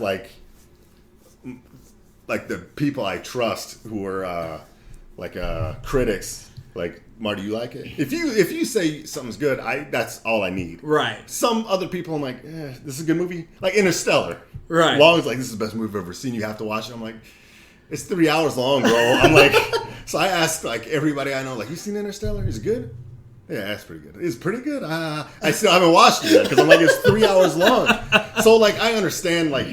So everybody I know that knows me knows we have a podcast, and I'm like, yeah, if you get bored, check it out. You might like it, but I know how tough. Like, it's tough for me to invest in the 3 hours. It's got to be a long car ride. For most people who listen to music, it's hard to listen to some like people talk. Like we've said before, that's all I listen to in the car. Yeah. But I mean, I've been listening to podcasts for 5 years. I love it. I'm in. Anything I do, I jump in 100%. So, but it is very hard. And I've had people be like, yeah, I listen to the podcast, and it was good, but I don't watch Always Sunny, so like I kind of fast forward through. I'm like, that's fine. Yeah, you don't listen to anything. You do it through your iPhone. You get 10 seconds at a time. So, yeah. But so I can't wait. So the same thing as last year. I didn't talk to you about the season at all because I want to talk to you about it on the podcast. So I'm super fucking excited to talk about this. People, like you said, like people that love Always Sunny, they're like, yeah, maybe they want to hear what we say. Maybe they'll fast forward. They don't give a shit. Doesn't matter. I want to hear what you think about Always Sunny. I want to tell you what I think about Always Sunny. So where we're at now, it's season 12. I started watching The Office again. I want to say it went 9 seasons. Some of their seasons had 26 episodes, whatever. And they're, but there's, and for me, the end of The Office, I didn't like. There's a lot of people are like they that. shut it. I never watched it. I've only seen a handful of episodes, which I get that same response from everybody. They're like, you need to watch it. I think it's, for me, favorite, and there's different genres. Yeah. For me, it's Breaking Bad, hands down. Always Sunny, hands down. And then 3... I'm pretty sure it's The Office. Okay. Our friend Whiny was like, he loves it. He's like, you need to watch The Office, and I was like, I heard it's good. He's like, we met after shift one day. We worked at different firehouses. We met at Donut Professor, He gave me like the first 6 seasons on DVD. I watched them all, got caught up live, and then I watched the rest of it. The only thing with The Office is they drug it out like forever, for years. And then like Michael Scott left, who was I can't think of his real name. Michael Scott, the main guy. I can't think of his name. Steve Carell? Steve Carell. He left, and it's like they're trying to replace him. So they had guest appearances with like Jim Carrey, Will Ferrell. Yeah. I think a couple other people were like the new boss, and it's just like they're funny, but it's not Michael Scott. This show is Michael Scott. But anyway, that's probably my third. But the end of it sucks. Like they're dragging it out. It's like get rid of it. Always Sunny is in season 12, and it's the last 3 seasons are the best they've ever. Right. The best it's shit just they've fire. It's incredible. Every year I'm nervous. Well, I've said this before. I'm nervous. Like, can you keep? Because they only do 10 episodes, which is great. And we've talked about I'll wait almost a full year to see it because usually all of them are fire instead of doing the 20 and like mediocre. Right.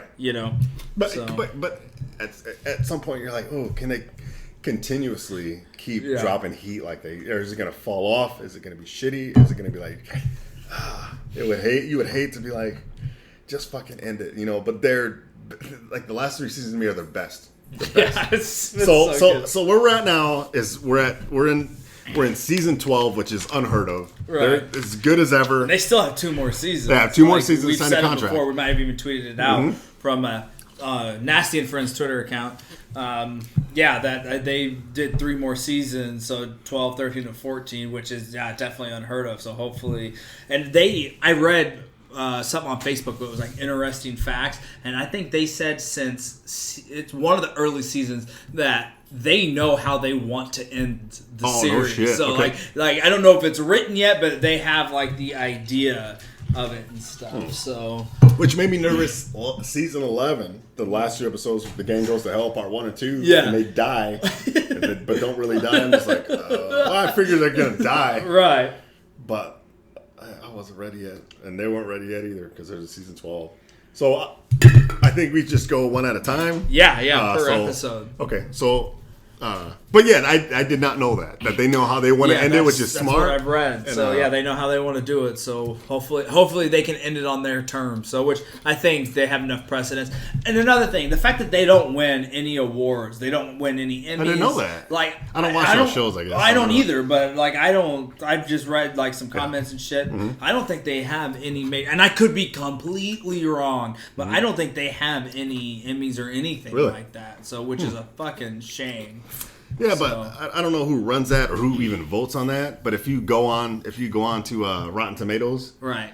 I mean, it's probably like 97%. Like people love it. Like it's like a cult following. I think it's either you love the show or you hate it. I don't think there's usually a lot of in between. So. No. And we've this podcast alone have turned 4 people on to It's Always Sunny. So, we've turned on a lot of people, but just made them watch the show. Yeah. But I mean, that's 4 people that watch Always Sunny. How many pairs of panties have we ruined? Oh, like hundreds, thousands. Yeah, we should be selling panties. Send in your questions, because apparently you're not sending any other fucker. Send in your answers. Send in your panties. Send in your panties and your underwear. We'll set up a P.O. box. We will smell them and try to guess what you ate for dinner. All right, so season 12, episode 1, The Gang Turns Black. Okay, so this a lot of people didn't like it, which is funny because we're like doing all this praise and stuff, and a lot of people didn't like it. Yeah. I see what they were going on. I thought it was okay. I loved the first couple scenes and stuff like that. I did like the episode. I did see, obviously, full spoiler alerts for this whole season if you haven't seen it. Somebody said, there was a great comment, and it was a meme that said, everybody loved It's Always Sunny, what's it called? God damn it. Might be a little faded cool here. Cool story, bro. A musical, there it is. Yeah. They're like, it's great when Always Sunny does a white musical, but when they do a black musical and they show like the Day Man, the meme, and then this one, they're like, then it sucks. And I wanted to send it to you so bad, but I've been waiting to tell you. Oh my god, that's so good. I have not seen that. Yeah, dude. and so I was like, I thought about, I'm like, it's so true. But I enjoyed it. I did. It was okay. I know a lot of people fucking hated it. Yeah. It wasn't the best. I just thought, like, to me, and I was talking to Spencer about it. I was like, if they Shouts out Spencer, real quick. That He's fucking degenerate scumbag. He's playing with some shit. We gotta get him back on the podcast. If it was like second or third episode, I've been like, yeah, I'm okay with it. Yeah. If it would have been like the second half of the season, I've been like, no. There's no way like that. You can't come out that. Yeah. To start off, I think if it would have been slotted for episode 2, I would have been okay with it personally. Okay. But overall, like, it was funny. I did get a lot of good laughs. Yeah. I just thought, like, sometimes they'll do a same joke and they beat it to death on an episode. It's usually funny. Like, the whole singing thing throughout the thing, I get what they were doing. I just wasn't feeling it. So yeah, I agree with you. I feel the same way. I remember last year, season 11 came out, and months before the season came out, the list came out, and I just remember thinking, oh my God, the same thing with this year, like, oh my God, Charlie McDennis 2, Electric Boogaloo, like, you look through the gang goes, oh, like, you're looking through it all, and you're like, oh my God, this is great. This one, I looked for it, I kept looking for it, and then it wasn't until maybe 2 weeks before. Yeah, I couldn't find it either. And then I saw it, and I was like, oh, I think I sent it to you. Yeah, you sent it to me then.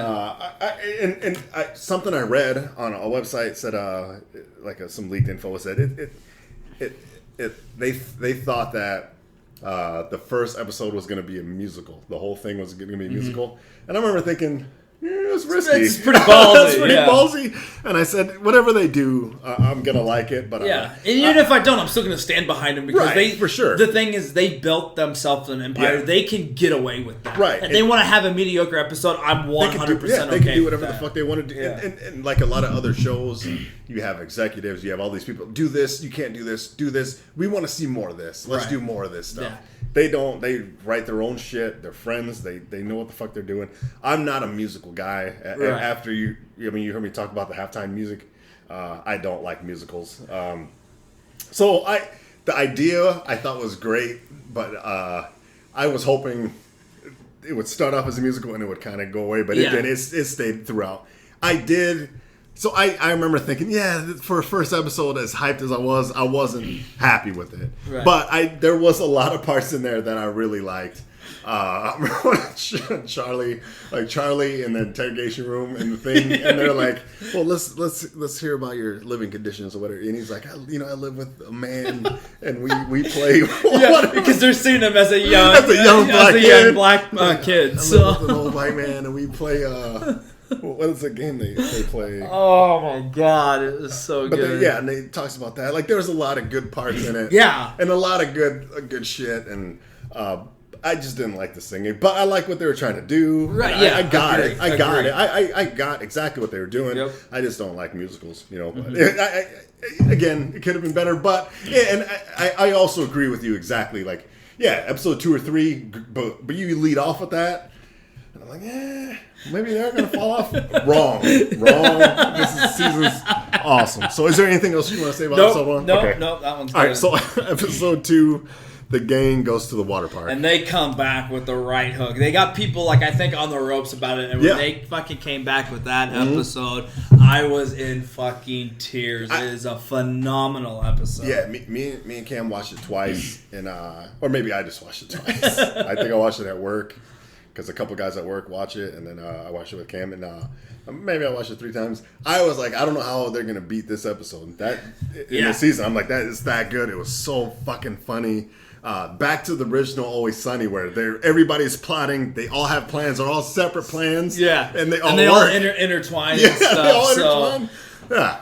My favorite part of the whole episode was when they meet at the bar and they're like whatever they say to each other, they're like, oh, are you doing the AIDS thing? Are you doing the AIDS thing? Yeah. Yeah. Oh, are you doing the girl that steal whatever the name of that con is? Yeah. And I can't remember what it is. Yeah, I know exactly what you're talking about. Yeah. Okay. And then they just go their separate ways. Yeah, it's beautiful. Like, I laughed so hard at that part. Oh my God, it was great. And I another theme that I love so much is that every episode, almost every episode, every season, indeed, Dennis Reynolds gets more social and psychopathic as it goes on. He's crazier and crazier. And when he's got the little girl and he's like, do you want to be a thief or do you want to be an artist? And then he like takes her under his wing, and then he gets conned, and yeah, it's so good. And then with the AIDS blood, and with not gay AIDS, not gay AIDS. No, we actually did the check. He actually has the gay AIDS. And he said that there's no reason to say that.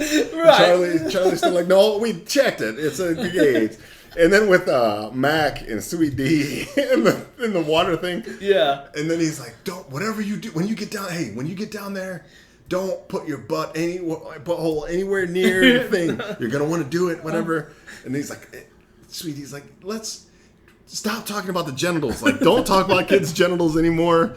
And then the sun's beating on her, and they're peeing. See, what I loved about that too is so when they got stuck in the slide, she's in the hole, and like her face is in the sun. Yes, she just gets darker and darker, but they don't mention it. No, it's never mentioned. She never complains about it, but she just slowly just gets the sunburn, and the fact that goes unsaid is great. A couple times later on, she's like, "God damn, the sun!" Like, it's right in my face. She says it's in her face, but she never mentions the fact that she's burning her or anything. Yeah. So, it was good. Like the kid's unconscious. They fire the unconscious kid down there. He's dead.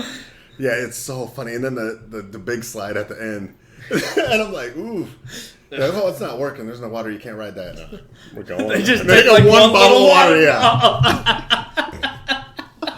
And they're screaming as they go down, and then there's the blood everywhere. That was fucking great. I mean, I'm like, how are they going to beat that? Like, how are they going to beat that? And I think they think they did, dude. Yeah, absolutely. Is there anything else you want to say about that? No, not so on that fucking episode. Good. Another thing, and we can talk about the whole thing, but the fact, this is like 4 weeks ago that this was on, and so like there's so much. There's gonna be some little things that I missed. Yeah, you're right. It's been a few weeks since the water park episode aired, and all these aired, and so we're only mentioning bits and pieces, but there was so much to it. And even at the beginning when they're hyped up, ready to go in, and they're giving each other shit. First in line, and he still has the same bracelet. Max I laminated. Don't laminate it. I haven't paid to get in this water park in like 13 years, whatever it says. Another thing that I love is like Netflix. Shouts out to fucking Netflix. The original shit is incredible. There's some shit I want to talk about that too. Yeah. But you always know, like, when a new season comes out, they drop so as soon as season 12 started or airing, like a week before. Yeah, season 11 came to Netflix. Yeah. So then I'm rewatching. I haven't rewatched any of them yet. I've watched the first 3. The next one we're gonna watch is the ski episode, which is so fucking good, dude. But so I love that. So going back and watching those, and then watching the new season. So episode 3 was the old lady house, a situation comedy. Yeah, what'd you think about that one? At first, I didn't like it. I'm just like, this isn't that good. And then as the show went on, I was like, fuck, this is really good. It's really, really good. And then I watched that one twice as well. Right. And I in the end, I really liked it. I liked the twist at the end. Spoiler alert, but Dennis Reynolds is watching everybody now. He's like, he's bored. I'm done with it. And then he ends up turning that into the deal. But no, I thought it was funny. Charlie's mom, after watching it, I was like, they could turn this into a show, or just like a YouTube thing. Absolutely, it was fucking funny. The shit with Frank, like, she's like, good, I'm gonna. Or how about have somebody just come to the house and bang her or whatever, and then he shows up at the house and he starts making out with her, and Charlie's like, what are you doing? D's head stuck in the thing, and they just shut up, D, you bitch. They're just walking by her, ignoring her. Like, that was hilarious to me. When the uncle shows up and he's like, I would have brought my hands if I knew. Yeah, so that's what I was going to talk. I was talking to Spencer about it, and do we know what the uncle was doing there? Because I'm trying to remember if they had maybe like talked about it in a previous episode or something. But what was he doing? Like, what was he getting that's up in the attic? Because he's like kind of be secretive about it. We couldn't think of anything, and so I'm hoping maybe they'll go back to it in this season. Think so. And they haven't yet as of right now. I thought they said something about it in the episode, but maybe they did. Maybe I just missed it. Maybe I was probably laughing another part and missed it or something. I thought they said something about it in the episode. It's something shady. It's something pedophilia related. Like you said, it's been a few weeks. I don't remember, but it was something shady or whatever, and that part was great. I don't think they legitimately said. I don't think they said it at all. I think it might be a setup. And maybe they'll come back. Because he's only been in Because I thought Spencer said he's only been in 1 or 2 other episodes. So No, it was more than that. is it? Has it been? Well, he was in The Bird episode, or he's the lawyer, the one where he had the duct tape hands. And before that, he was the lawyer for, it might have, I don't remember which one it was. It might have been the one when they're selling their products. So he goes head to head with the other lawyer, not in court, but just whatever. I want to say he's been in, I'd say 4 or 5 episodes, easy. Okay, easy. So I just because I thought maybe it was something I couldn't remember from those earlier episodes or something. Yeah, I would say at least 5, dude. Okay. I would say at least 5. Okay. Small parts, you know. He's more and more parts. He might have, because he might have been in 2 episodes last year. I mean, he was in the court one, of course. Yeah. But yeah, I don't. There's been a few. It doesn't matter. But what did you think about the Lady House?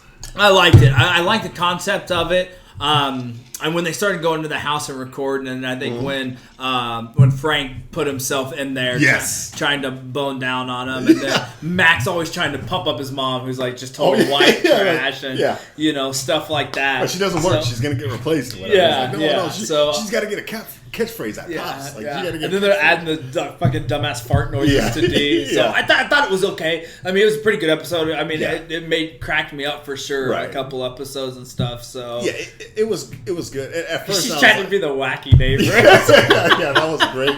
Yeah, at first I remember thinking no, and then I was like, yes, it is. Yeah, agreed. Yeah, it wasn't the water park. But it was still. But then that twist at the end, I was like, you're right. He just gets fucking crazier and crazier. Yeah. So.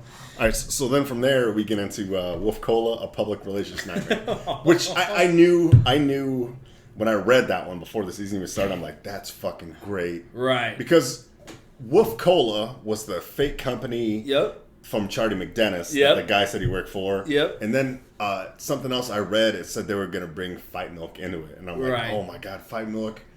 Fight Like a Crow. This is the first, this is like America's first like protein-based alcoholic mixed drink on the market or whatever. And I love when they throw back like that stuff. Great. Yeah, I thought that was great. Yeah, it was phenomenal. Then they had like Cowboy Cerrone, and then who was the other fighter that they had on there? I can't remember his name. But the fact that they had him on there, Dana White was in it too. Yeah, and the fact that they had like some like where they're like puking and shit and stuff, and they didn't have great parts. No. I mean, they're not like just a common like guest appearance, like they're puking on my dick, shit like that. So like that was great. I love that they did that. I love it too. And Cowboy Cerrone is one of my favorite fighters to watch. He's so entertaining to watch. He just lost again, but like the day after, like the weekend after that. But now Cowboy's one of my favorite fighters. They have them on there, have Dana White on there, and then bringing back the fucking Fight Milk was great. You know. And then, of course, Frank is always scheming with his, big scale plans. Doesn't let anybody know. That was great. Yeah, that was fucking great. Then I want to go back and watch that one because I don't remember that one as well. But I just remember like they go on the TV, and I remember the things on the bottom, like the tweets. Yeah, because that's like part of it. Like they're talking, and I'm trying to like read. Right. Because you don't want to miss anything out there. So that's one of those where you got to read a couple or watch a couple of times. I remember Dennis Reynolds was like, "Let me do the talking. You're bombing," and then he like fucks up big time, and then people are like, "What the fuck?" Yeah, that was great. And then the public relations nightmare. That was I thought that was awesome. Very well done. Awesome. Yeah, yep, absolutely. And that's one I want to go back and watch, just because there was a lot to it, and that's been a few weeks ago. That was one that I've only watched once, where some of the other ones I watched more than once. Right. The last 3 I've only watched once. Right. Where the water park one I watched 2, maybe 3 times. Situation Company I watched twice. But yeah, I'll go back and watch all these, and then maybe when season 13 comes out, I'll definitely go back and watch them on YouTube. Public Relations Nightmare was great, I thought so. Okay, so. Episode after that was making Dennis Reynolds a murderer. So I didn't know. Just seeing that, I didn't know what it was. Like I didn't catch that it was that it was Making Murderer title. So that didn't ever even cross my mind that it was going to be a spoof of the Netflix original for whatever reason. I don't know why. Because I think when I saw that, I was like, well, he's so fucking crazy. Like I thought they were going to like set him up for something. Okay. And so then right when they started, like it clicked. I'm like, yes, this is gonna be phenomenal. So they're, if anybody doesn't know, they're spoofing the Netflix original documentary, Making a Murderer. So, excuse me. Yeah, so they're doing that, and it's fucking absolutely great. And I just hope, right, if anybody had saw that, I think probably most people have. It's a pretty big docuseries and stuff, so on Netflix. But when I saw it, I was like, please make Charlie Brandon. Like, that is gonna be absolutely great, and they fucking did. It is it's so funny the way that they did it. And they left a lot of questions. Like, it's one of those that I want to like rewatch as well. Along like with this whole fucking season, it's been great. So, what had the premise of the if anybody can't tell, I'm trying to buy time. Spicy went to empty his bitch ass bladder. But premise is they Charlie and Mac made it so. And I don't know if really his wife, whatever her name is in the show, if she actually died. That's something I want to go over with Spicy. But essentially, that they're making a series based off of that Netflix show here, and Dennis, and because he's so fucking psycho and crazy and everything, he just keeps, just keeps getting crazier and crazier. That it definitely could have killed her. So. You back, homie? I'm back, homie. All right, I just rambled on. People like, shut the fuck up. 'Cause I had so many questions, and I'm just telling people what's happening. So we'll just start it from the beginning. So with that, did she really die? Do you think she's off of the series? Yeah, I think so. Okay. So that's why I really wasn't for sure with it. Which is too bad. And she was only in a few episodes. Yeah. But I'd say maybe 4. But yeah, Maria Ponderosa, the wedding one. Yeah, that's her name. I couldn't think of names. I'm just trying to keep the train going. So my bad. Man. Cut back on the breast milk. You're getting fucked. You're getting fucked up, son. So Marine Ponderosa, I'm not 100%. Like we're drinking, we're going at it. For me, it's been a long motherfucking week. It's not over. I got a concert to go to tomorrow. Right. Going hard in the fucking paint. This is professional shit. So anyway, I think Marine Ponderosa started. I want to say the gay marriage episode, right? Because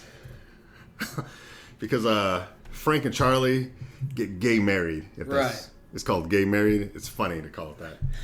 It's offensive. It's offensive, maybe, but they get gay married for insurance purposes. And then that episode, Mac, you know what?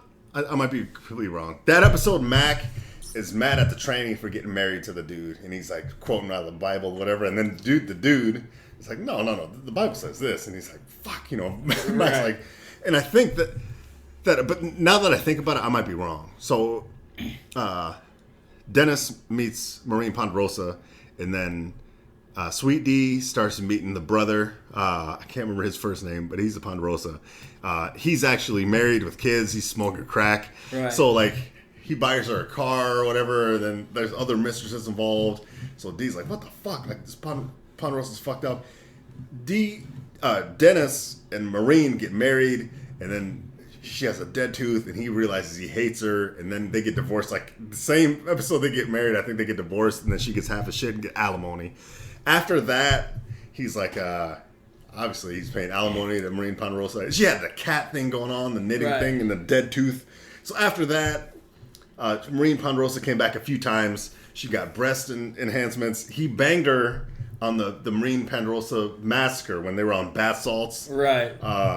Episode. He has sex with her on her wedding night, so they still have something going on, Right. And then she was in, I want to say maybe one other episode, and then this one, she turns into a cat. She's crazy. She fell off a ledge, allegedly, whatever. When I read it, I remember being like, "Oh yeah, this is Making a Murderer" with Dennis Rose, and I assumed it was Maureen Ponderosa because. I mean, it makes sense, but like when they had it, the way that I took it is that she really died, and then they're just presenting it like it was Dennis, because it was Mac and Charlie that put it together, at the end. So I just didn't know if they were just like fucking around or if she actually died. It was pretty late when I watched it. I have it saved, I think, still maybe. But. You're right, because I forgot at the end. it was all just a thing. Yeah, Mac and Charlie did it. She might not have even died. Yeah, that's why. Like I was talking to Maverick about it, so I don't know if technically she had died or not. But either way, that's what they're making it look like. But a couple of things, like I said earlier, like I was like, I hope that they make Charlie Brandon because I oh my god, that was so good. They did. Yeah, I did it. And then when they first interviewed Dennis, and then he left, and he just fucking stared into the camera. Yeah, and he's like, he just stared for 2 hours. No, it was longer than that. It was like 8 hours. Yeah, it like didn't blink. Yeah, and he just because he's so fucking crazy. So like crazy. Those were my favorite. Yeah. That episode was absolutely phenomenal. It was fantastic. So for me, like the rough start, with the season, and then episode 2, the water park was great. 3 was okay, and then the last few after the old lady house, the last few were fucking solid, like the best. So the Making a Murder was great. Merging, with that Netflix original Making a Murder. If you haven't seen that, it's solid. It's solid. It's a true story. It's a crime story. That was fucking great. And then mixing Maureen Ponderosa in there, and just some of the shit that happens in the episode is so good. Charlie is always so good. And then that was great. And then. And then, so last Wednesday, episode 6 of season 12 was Hero or Hate Crime. And I remember reading that before the season and thinking, I don't know what that's about. Yeah. But that's great. That's a great title. Yeah. A lot of potential just with the title. Right. By far the best episode of the season. By far. Because, like you said, and like you didn't know what it was about or anything like that when you saw it, and what they got away with is absolutely insane. So what happens essentially is the premise of it is there's a scratch off card that they just want to know that hasn't been scratched yet. Yes. And they want to know who's the rightful owner of it. Essentially. So at the very beginning of the episode, there's some shit that happens, and then they go to I can't think of the legal term. Like an arbitrator, maybe? Yeah, that's what it's called, an arbitrator. And they eventually go through like three of them. Yes. But they're telling the story and stuff, but I'm telling you, I almost pissed myself at the very beginning. Dee has it. She drops her purse. It blows across the street, and Mac picks it up, but he's under a piano. That's being hoisted by a rope. That's being hoised. And Charlie steps in the shit. He steps in dog shit. Yeah, on purpose. And then the piano falls. As it's falling, to get his attention, Frank's like, I think he say heads up? He's like, heads up! No, he's like, what does he say? I've only seen it once. I have it saved. It's not watch out. He's like, look out, faggot! Yeah. Or something like look out or watch out, faggot! Yeah, something like that. And everybody looks at him, and then Charlie comes in and fucking chest kicks him with his dog shit covered shoe out of the way. But when he said that, I was like, oh my god. Like, I couldn't believe that they said it. I lost it. I started laughing and that's just the beginning of it. And the premise is Hero, because Frank's like, Frank Reynolds is like, no, I saved his life. Yeah. But you called him a faggot, which is a hate crime, and they're like, because the whole thing, like Mac is like he hasn't come out of the closet. Everybody thinks he's gay or knows that he's gay, and he always does this gay stuff, but he just never says he's gay. So they're like, oh no, that's definitely a hate crime because he's gay and you called him that. Right, and he's like, well, the arbitrator's like, he's not gay, so that's not a hate crime. If it was a hate crime, or if he was gay, it would be a hate crime to call him a faggot. But he didn't even say that, remember? Because they're like, oh, it could be a hate crime. And then when he's like, I'm not gay, and they're like, what? Right. So, but yeah, like that set the tone for the whole episode. That was so good. And I was like, I can't believe they got clearance. Like, I remember saying in my head, I'm like, that's pretty crazy that they got clearance to say that. Even though I know it's like on cable, but still. And me and Cam were talking about it, and she's like, I can't believe they could say that. And I think now, like, they always push the envelope. Whatever they could say, they'll say. And a few years ago, like the FCC rules or whatever, whoever runs editing or censorship, you could say everything now, I believe, except for fuck. You could, you could say shit. Depending on how it is, because they did say fuck on that episode. See, and you texted me that. And I have it. Like, after this, we'll look it up. Okay. We'll keep watching. I'll show it to you. But yeah, I don't remember exactly the quote that she says, but she says it because Spencer had texted me and asked me if I watched it. And I said, I'm getting ready to start it. And he goes, there's an uncensored fuck in there. See, I didn't. And D says it. No shit. So and I asked Cam, because you texted me and I'm like, do you remember...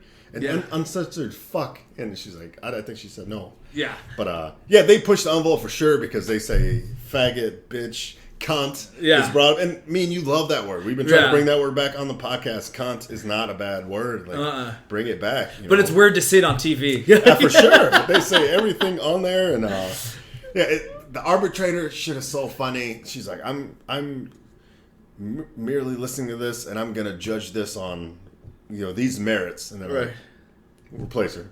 And then they replace the next one too. It's funny. It's funny. Like themes are always good and bringing shit back. So yeah, like I said earlier, Dennis Reynolds, every season, almost every episode gets increasingly social and psychopathic. Right. And Mac gets increasingly gayer and gayer. It started off with the tranny. Yeah. And the tranny.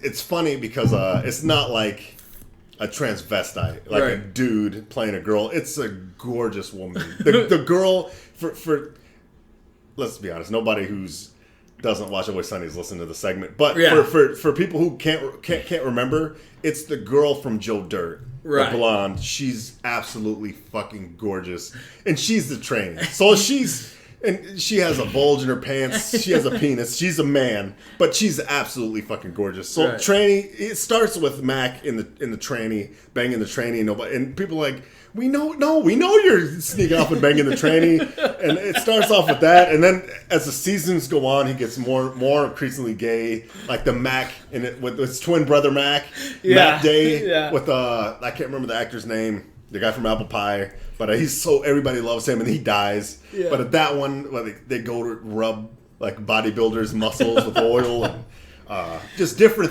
things. Yeah. The Leprechaun episode from last year, St. Patty's Day, when he goes to the gay club and comes back. He gets more and more increasingly gay, and I love that theme as well. Yeah, absolutely. Well, like you mentioned it in the swimming pool when he goes and sits on the suction. Right. Yeah, no shit like that. So yeah, and the fact that, and then in this episode he comes out. Yeah, he comes out so he can get the ticket. Yeah, right. So he ends up getting the ticket, and then I was talking to Maverick about it. And we talked because he doesn't go back into the closet. He never denies it. So they're like, come on out now. Yeah. So I think I like being out. Yeah. So honestly, that goes. My favorite part of that whole episode, the faggot part, got me really good. Yeah. Because I just wasn't expecting. No, nobody was. But my favorite part was when they're sitting here and Dennis is just like, so how would you, when he's talking to Frank, he's like, and they're talking to the black arbitrator, and they're like, how would you describe her? They're just nothing sitting there, and Charlie's like, nigger? And I did not think they were going to say it at all. That caught me 100%. Yes. Fucking and he just says it like they paused and they built it up there. because like Charlie's like really trying to help, like everybody else is like, that's not it. And Charlie's like, oh no, I know this, and he says it, nigger, and I remember that, like, and they're just like, that was my favorite. Yeah.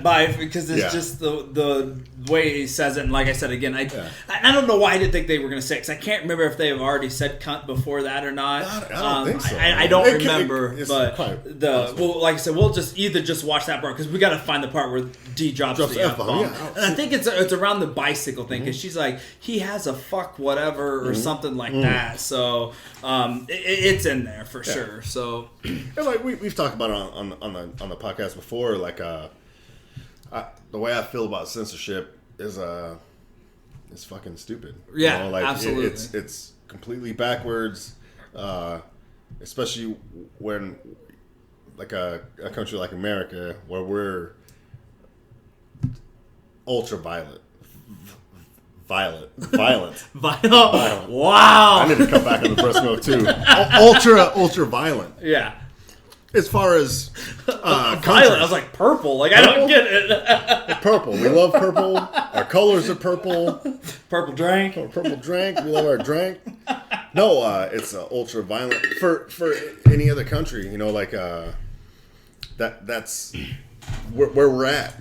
As far as technology, as far as advancements, healthcare, like all these things. America's super violent, and it's unexplainable why, you know. People say, well, it's music or it's video games or it's, you know, bullshit excuses. But then you look at, you know, like Germany and Canada and other countries that are like us, and they love the same kind of music, Marilyn Manson and Metallica. Yeah, absolutely. MGK, they in the same kind of video games as us, but they don't kill people like we kill people. So anyway, yeah, with censorship, you can't say fuck, you know, and you can't see a nipple, but you could show kids. Unless it's male. Yeah, and which is gonna, which I want to talk about too. It kind of gets me into like The Walking Dead. Like you show people's heads blowing off, and I brought this up on the podcast before a couple seasons ago. Like, I don't like The Walking Dead like you do, because I'm not gay like you are. But the episode with the two girls, the two kids, and the girl is in love with the zombies, and she's doing weird shit with the zombies, and they take her out to a pasture. She's a like a 10-year-old girl. She's a tween, as the kids say. Right? And they take her out to a pasture, and they're like, hey, why don't you look at the pretty flowers, and everything's okay. What? And then they shoot her in the back of the head with a pistol, and her brain goes everywhere. Like, you can... Well, thank God they didn't say fuck before that. Yeah. So it's like, with censorship, you can't say fuck, and you can't see a nipple, but most people have nipples. We're not trying to alienate anybody at this point. If you don't have nipples, you have a third nipple, prove it. Send us pictures of your nipples. We will evaluate them, and we appreciate any nipples you send us. We love nipples. They're vital for life. They're women nipples. Men have nipples for no reason. Nobody can explain that, right? I think it's out there somewhere, but why? I got nipples. Can you milk me, fucker? Right. We'll try it. We'll try it right after this. No, but you can't see a nipple because it's upsetting to people. I don't know what it is, but you can't see nipple. You can't say fuck, but you could show a kid getting their head exploded on Walking Dead. Right. Which is, let's ban it. Let's ban Walking Dead. You shut your mouth. No, I'm just kidding. But no, we've talked about censorship before. Like, it's backwards. Like, we have this violent culture, and I don't know if it comes from the whole world is violent. Yeah. It's always been violent. You look at the back day, and now, and don't get it twisted. I'm not going to go down this path. I know you're probably like, oh no. Like the day and age we're living in, and don't get it twisted. I'm still on some fuck Trump. I'm still on some free Chapo shit. But Trump, the president, is like, this is the most violent time we've had. Like, no, it's not, man. Right. Like, things are good. Like, this is like, crime statistics are down, murder's down, all crimes are down. We got fucking 4G everywhere. We got marijuana legal in a lot of places. Things are actually really good. But he's like, no, things are fucking. No, it's not that bad. Mm-hmm. Calm the fuck down. Like, focus on things that you want to worry about American safety. Yeah. Like, maybe get people healthy, because everybody's fat and everybody's having heart attacks. Heart attacks is killing everybody. Muslims aren't killing that many people in America. White guys are killing a lot of people in America. That's racist. Death to whitey. What? That's weird. Yeah, we ban white people from America. Like, it's gonna be better. We're gonna have better food. We're gonna have better music and shit. This podcast will just be nasty and. We'll edit that out. Anyway, so where I'm going is the cussing. Yeah. So fuck Trump. America's doing good, but yeah, it is violent, and I don't know if it comes from the way the white man came to America is coming here. The Puritans. Coming here and be like, yeah, Native Americans, thanks for the food or whatever. And then spread disease and then killing people. Native Americans, thanks for the food. How pretty are those flowers? Turn around, look at those pretty flowers. Bang. No, I get what you're saying. Cover up those, and then slavery, and then just violence, and then violence. America is ultra violent. Like, you look at other countries like that, like in Europe, other than Russia. Russia has a bigger prison population than us. Other than Russia, the prison populations aren't like they are in America. But you look at different statistics like that. Like even in France, they're having problems with Muslims and terrorism too. But look at Canada, Germany, France, any of those countries, Spain, they aren't killing people every day. Right. Thousands of people are getting killed by guns and other stuff. I don't know what it is, but America's a violent culture.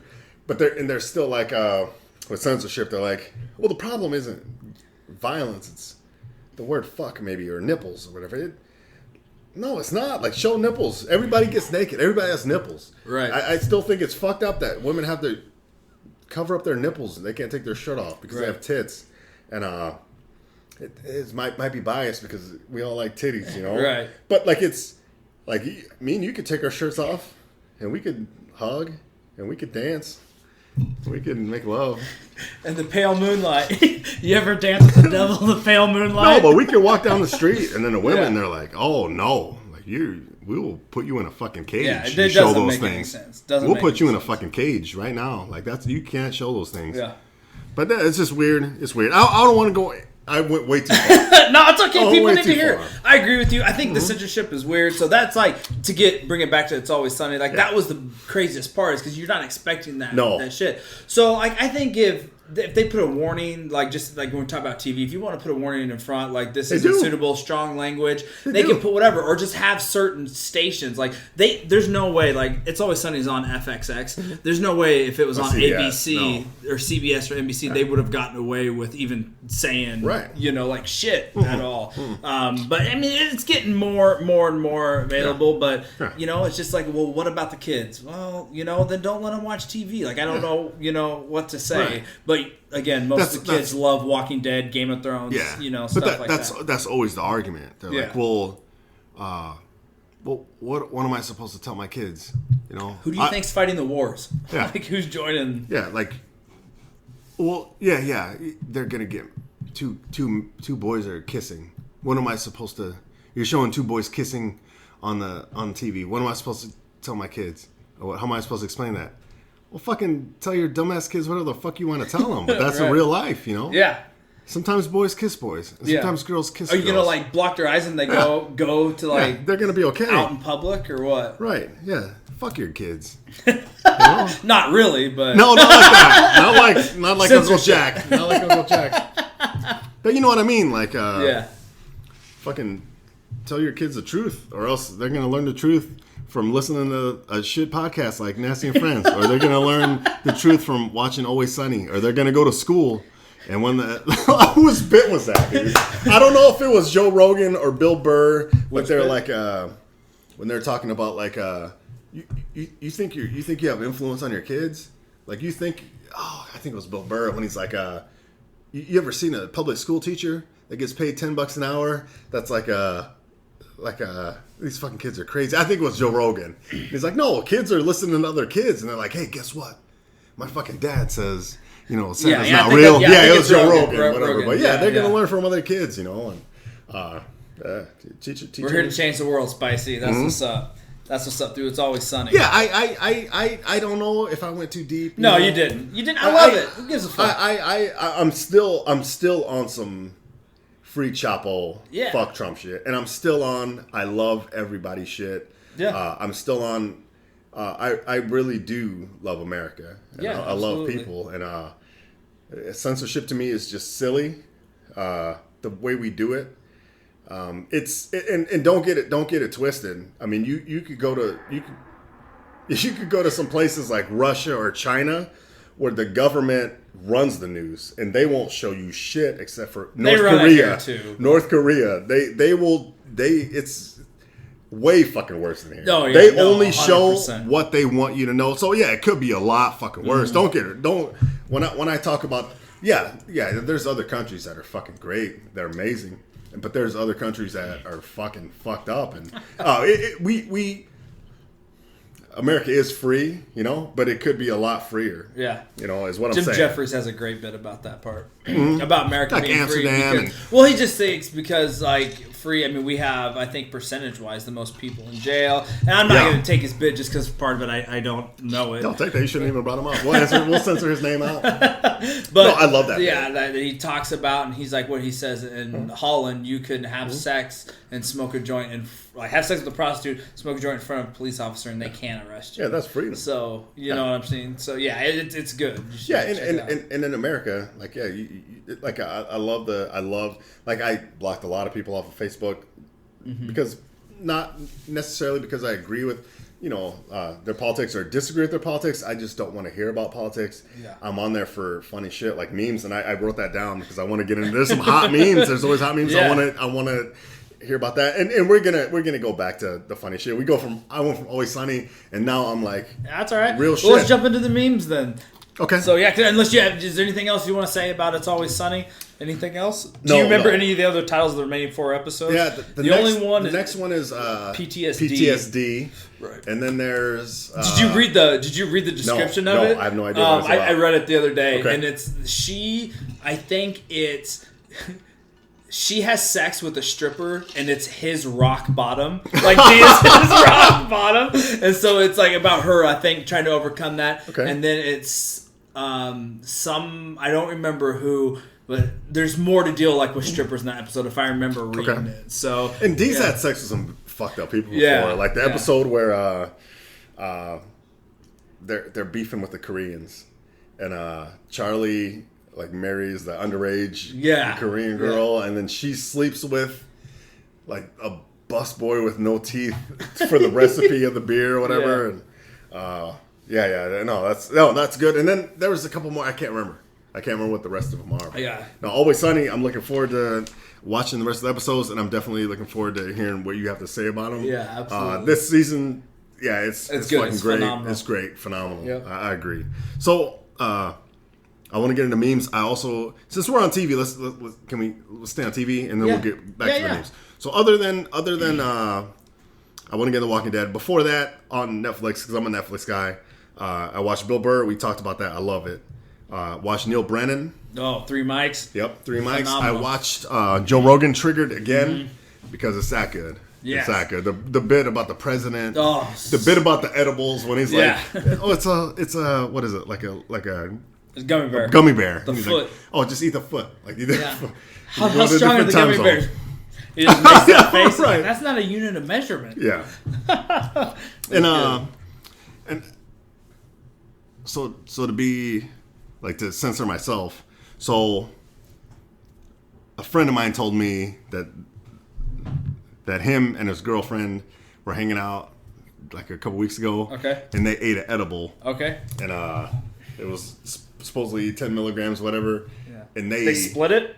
Or no. They each had 10. Each had 10 milligrams, which what I heard is that's a good dose. It just depends on who you are. So the thing about edibles is a lot of it has to deal like with how big you are, like metabolism weight, and stuff weight. like that.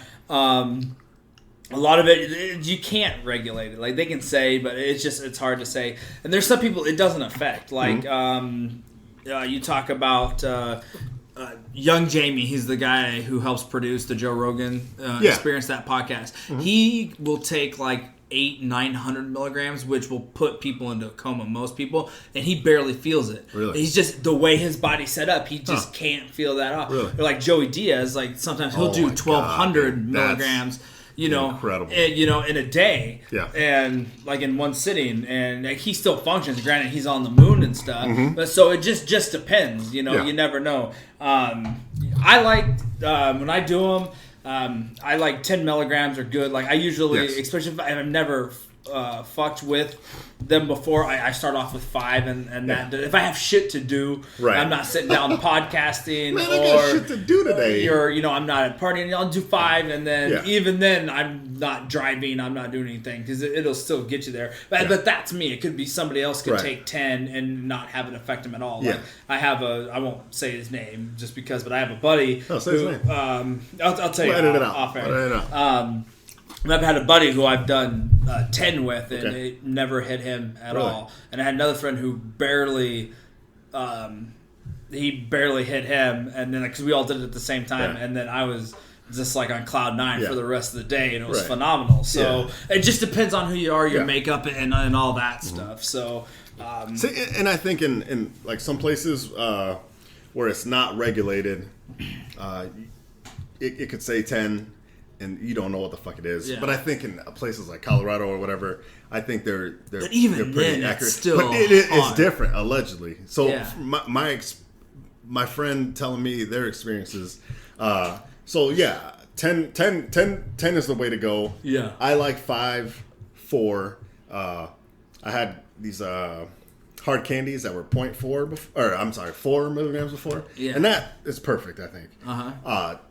But I've also had like 10 milligrams where you're like, yeah, this is where I need to be. And I've had 10 milligrams where allegedly, like somebody told me that they had 10 milligrams. Yeah. And then you're in another fucking planet. Yeah, absolutely. So that happened a couple weeks ago, chilling. My friend told me him and his girlfriend were chilling, and they were watching some Quentin Tarantino movies.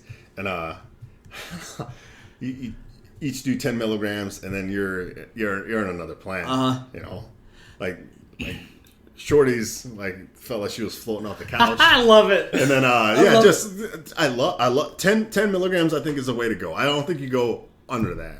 5, you can build up to you it. can, but I think 10 is the way to go. But also like For your friend, yeah. For your friend. Yeah, that's the way. the red cookie jar, Sweetgrass. the sweetgrass brand. the sweetgrass brand, the red case with the 10 milligram cookies. Those they say they're 10 milligrams. You're going with the devil. You're going with the devil. But at the same time, I've heard, because my buddy told me once that he has a podcast. Yeah. And he ate a cookie, close to the end of the podcast. And he told me that he was on another planet by the. Yeah. It's just crazy. It's crazy. I love it. Insane. I love it. And like I've talked to people about doing it, and like I used to be like, no, I'd never admit it. I mean, even like just within this past year that I'm like, no, I always like danced around it and stuff like that. But at this point, I'm like, if anybody wants to judge me for doing it, and I don't give a shit. Like, it's 2017. It's 2017 now. So, but like that panic, like for me, what I enjoy is I like fighting that. Like I like fighting, like going into the murky waters and seeing what the hell's gonna come out on the other end, Yeah. And so it's fun, and like you said, like the panic sets in. Like, how are you, like me, like how am I as a man gonna handle that? Right. And I don't do it if I have shit to do. No. If I'm like, I know people that do. I know people that get high and go guy to work that I and went they function well and they do that. And it's perfect for them. Yeah.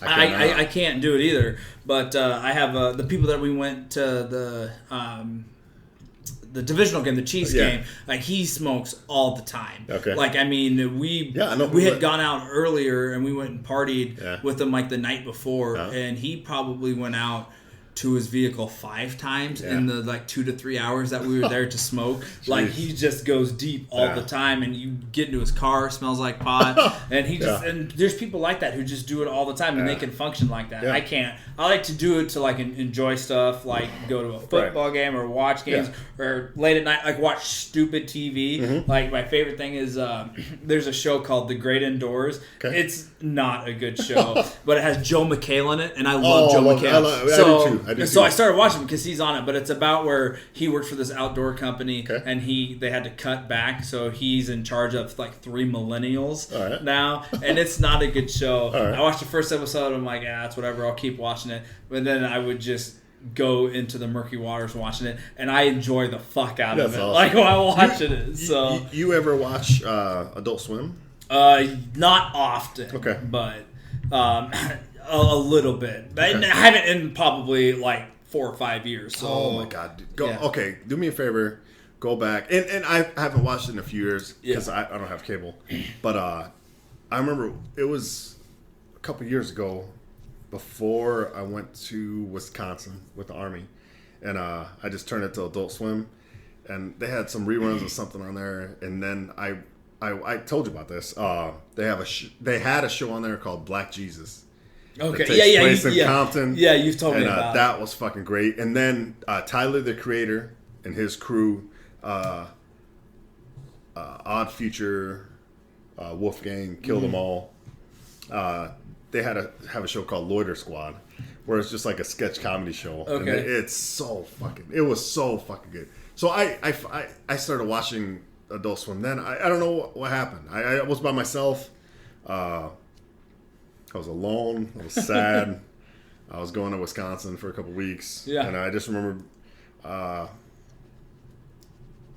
not feeling happy, you know? Yeah. And I watched Adult Swim, and I was just like, what the fuck is this Black Jesus?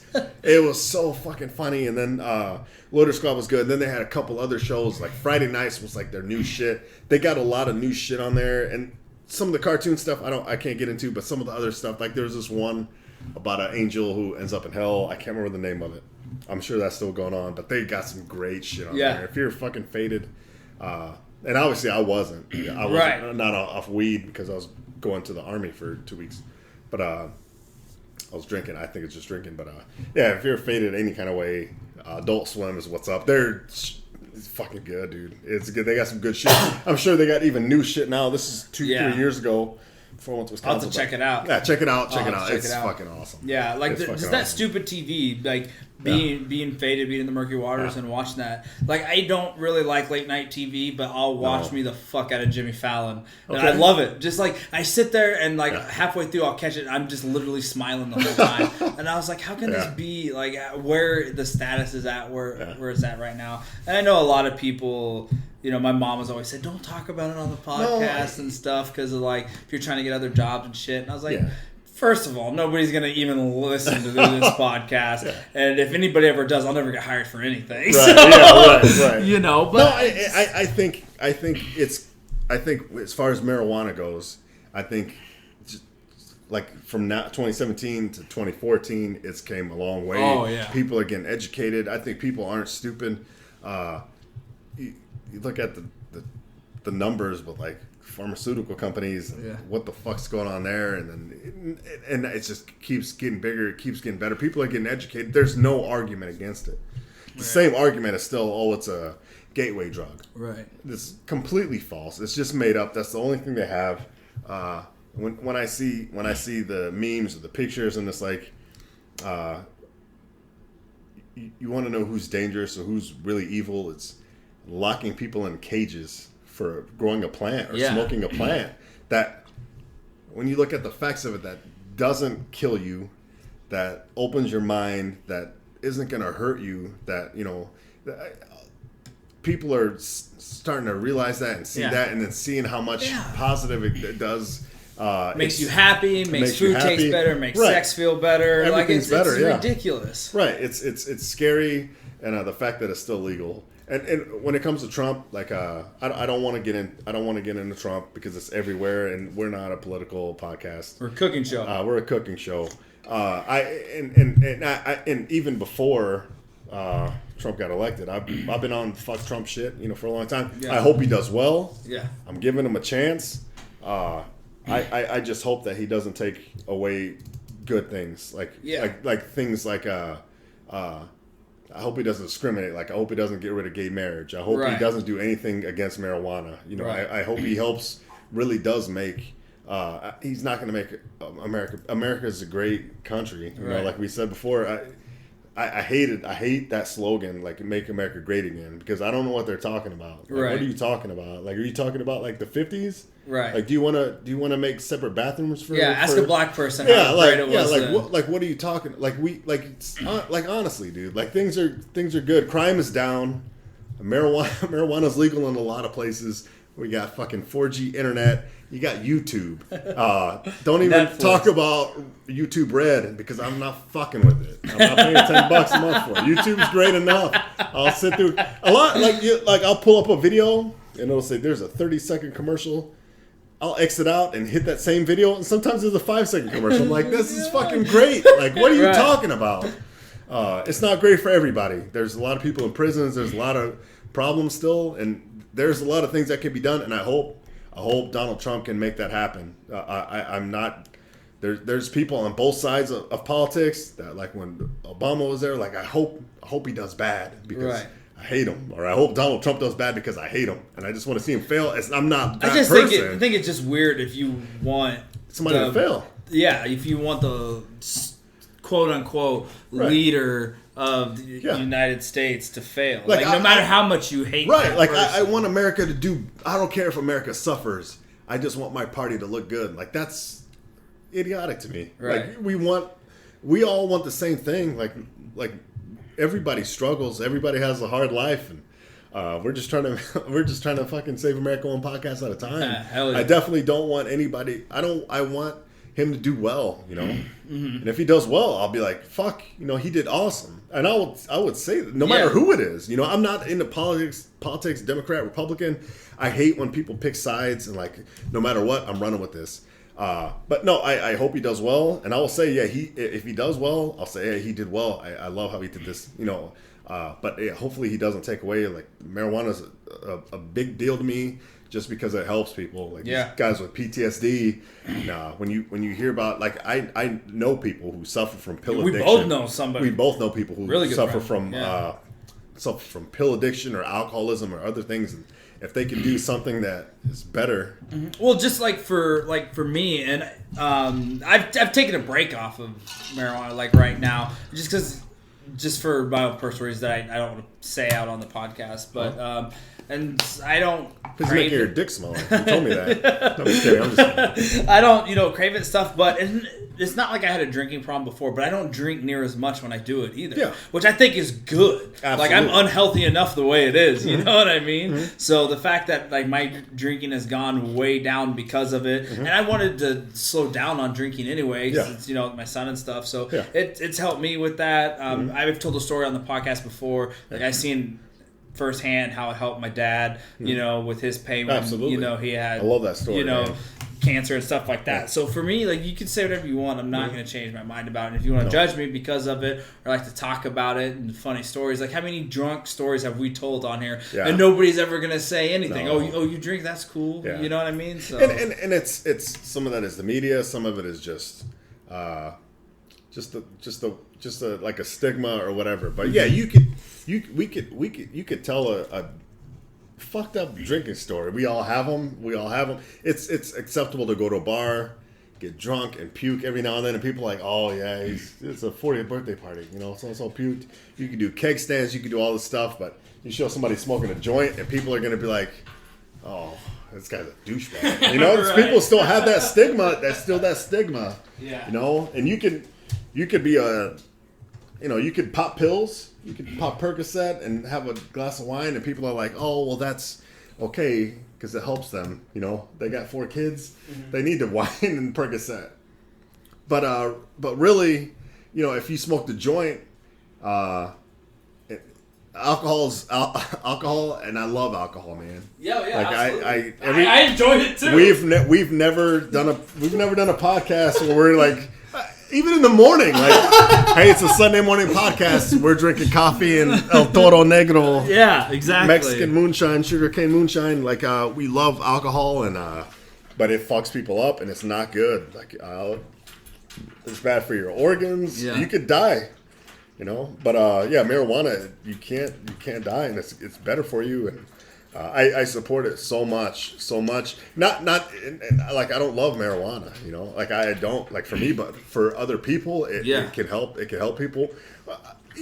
We've gone on this so much. I just want to hit just a little bit more, and there's a lot more I want to talk about. But like when you hear about these kids with seizures, and then when you talk about like CBD oils and stuff that doesn't even have like the effect of the high effect, like, but they're still like, nope. It's marijuana. Trying to make it a Schedule 1. There's not THC in it. It's not THC. They're not getting high. It's just CBD. And then you can get into hemp and paper, like all these other things. I just don't understand. I know it's money. It's just common sense. I mean, it's just common sense.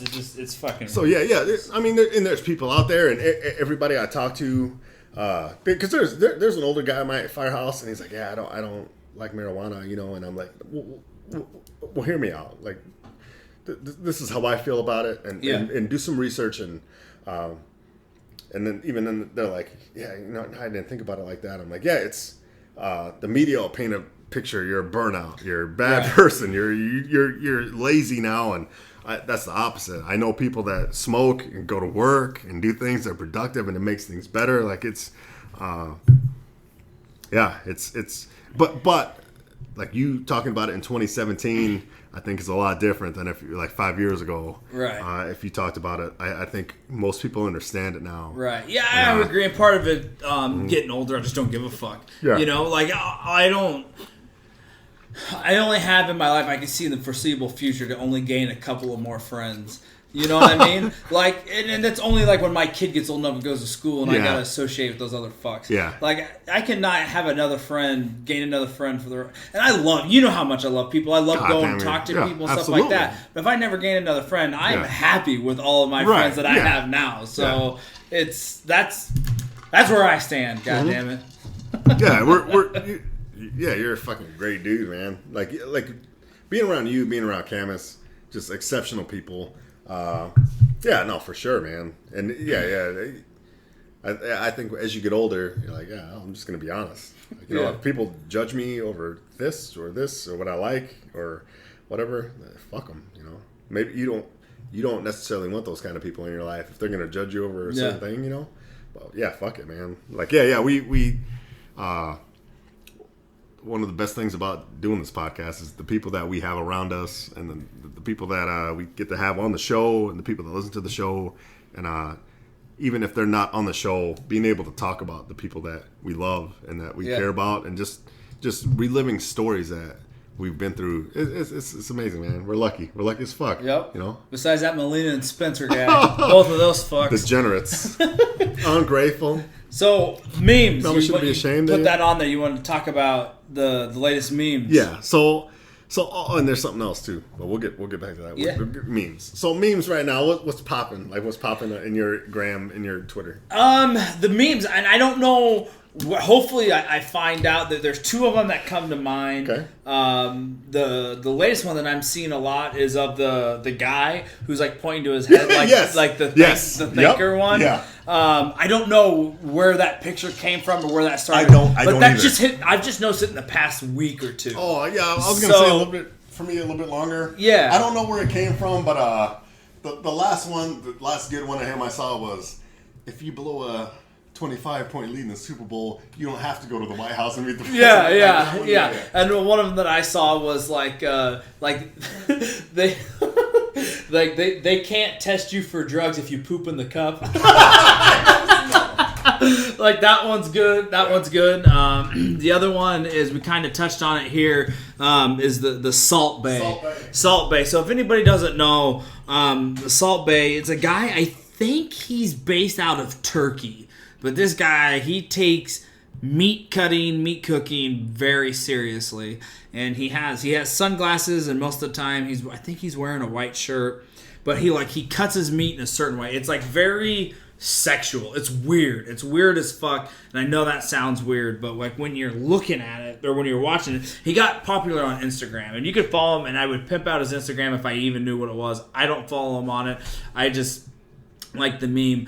But what happens is like his move or his finishing move or whatever, after he gets done sexually cutting up this meat, he just lifts it up and he just puts salt on it, but he holds his hand where he just lets the salt hit his forearm and then go on to the meat. And it sounds dumb as shit, but it is so fucking funny.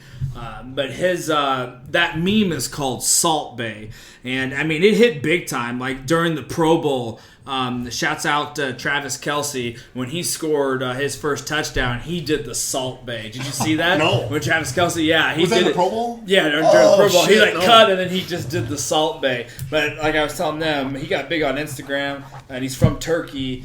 And it's absolutely phenomenal. And the best thing about the memes is just like when the internet just takes over and they just do stuff. So remix that one, and then the other big one right now, it's kind of on the decline, but it's Catch Me Outside. Oh yeah. That's kind of on the decline, but it's that 13-year-old that was on. She was just recently back on Dr. Phil too. No shit. Yeah, I brought her back, and I saw a little clip where she's like, "Just so you know, I'm like kind of like Oprah. Like I put you on the map like she did. So you're welcome." She said that, Dr. Phil. Yeah. Dr. Phil.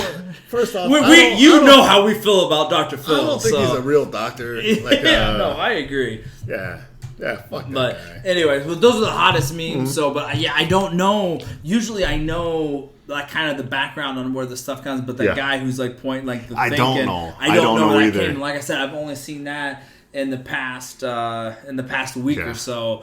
But those are probably my favorite memes out right now. So that dude at the top right now, he's all over. I don't know where that originates at with the Salt Bay. I remember just a couple weeks ago, like I saw the full video on, I think it was Facebook or the Gram, and well, he got big on Instagram. So okay. He has his own Instagram. Okay, so I saw him like do the whole thing. And he cut the steaks and then he sprinkled the salt, and I remember thinking, this guy's a fucking weirdo, you know. But those steaks look great. Yeah. Oh yeah. And then after that, like the memes started coming out. One of my favorite ones. Is with the Donald Trump head, and he's sprinkling wall particles. Yeah. I love that.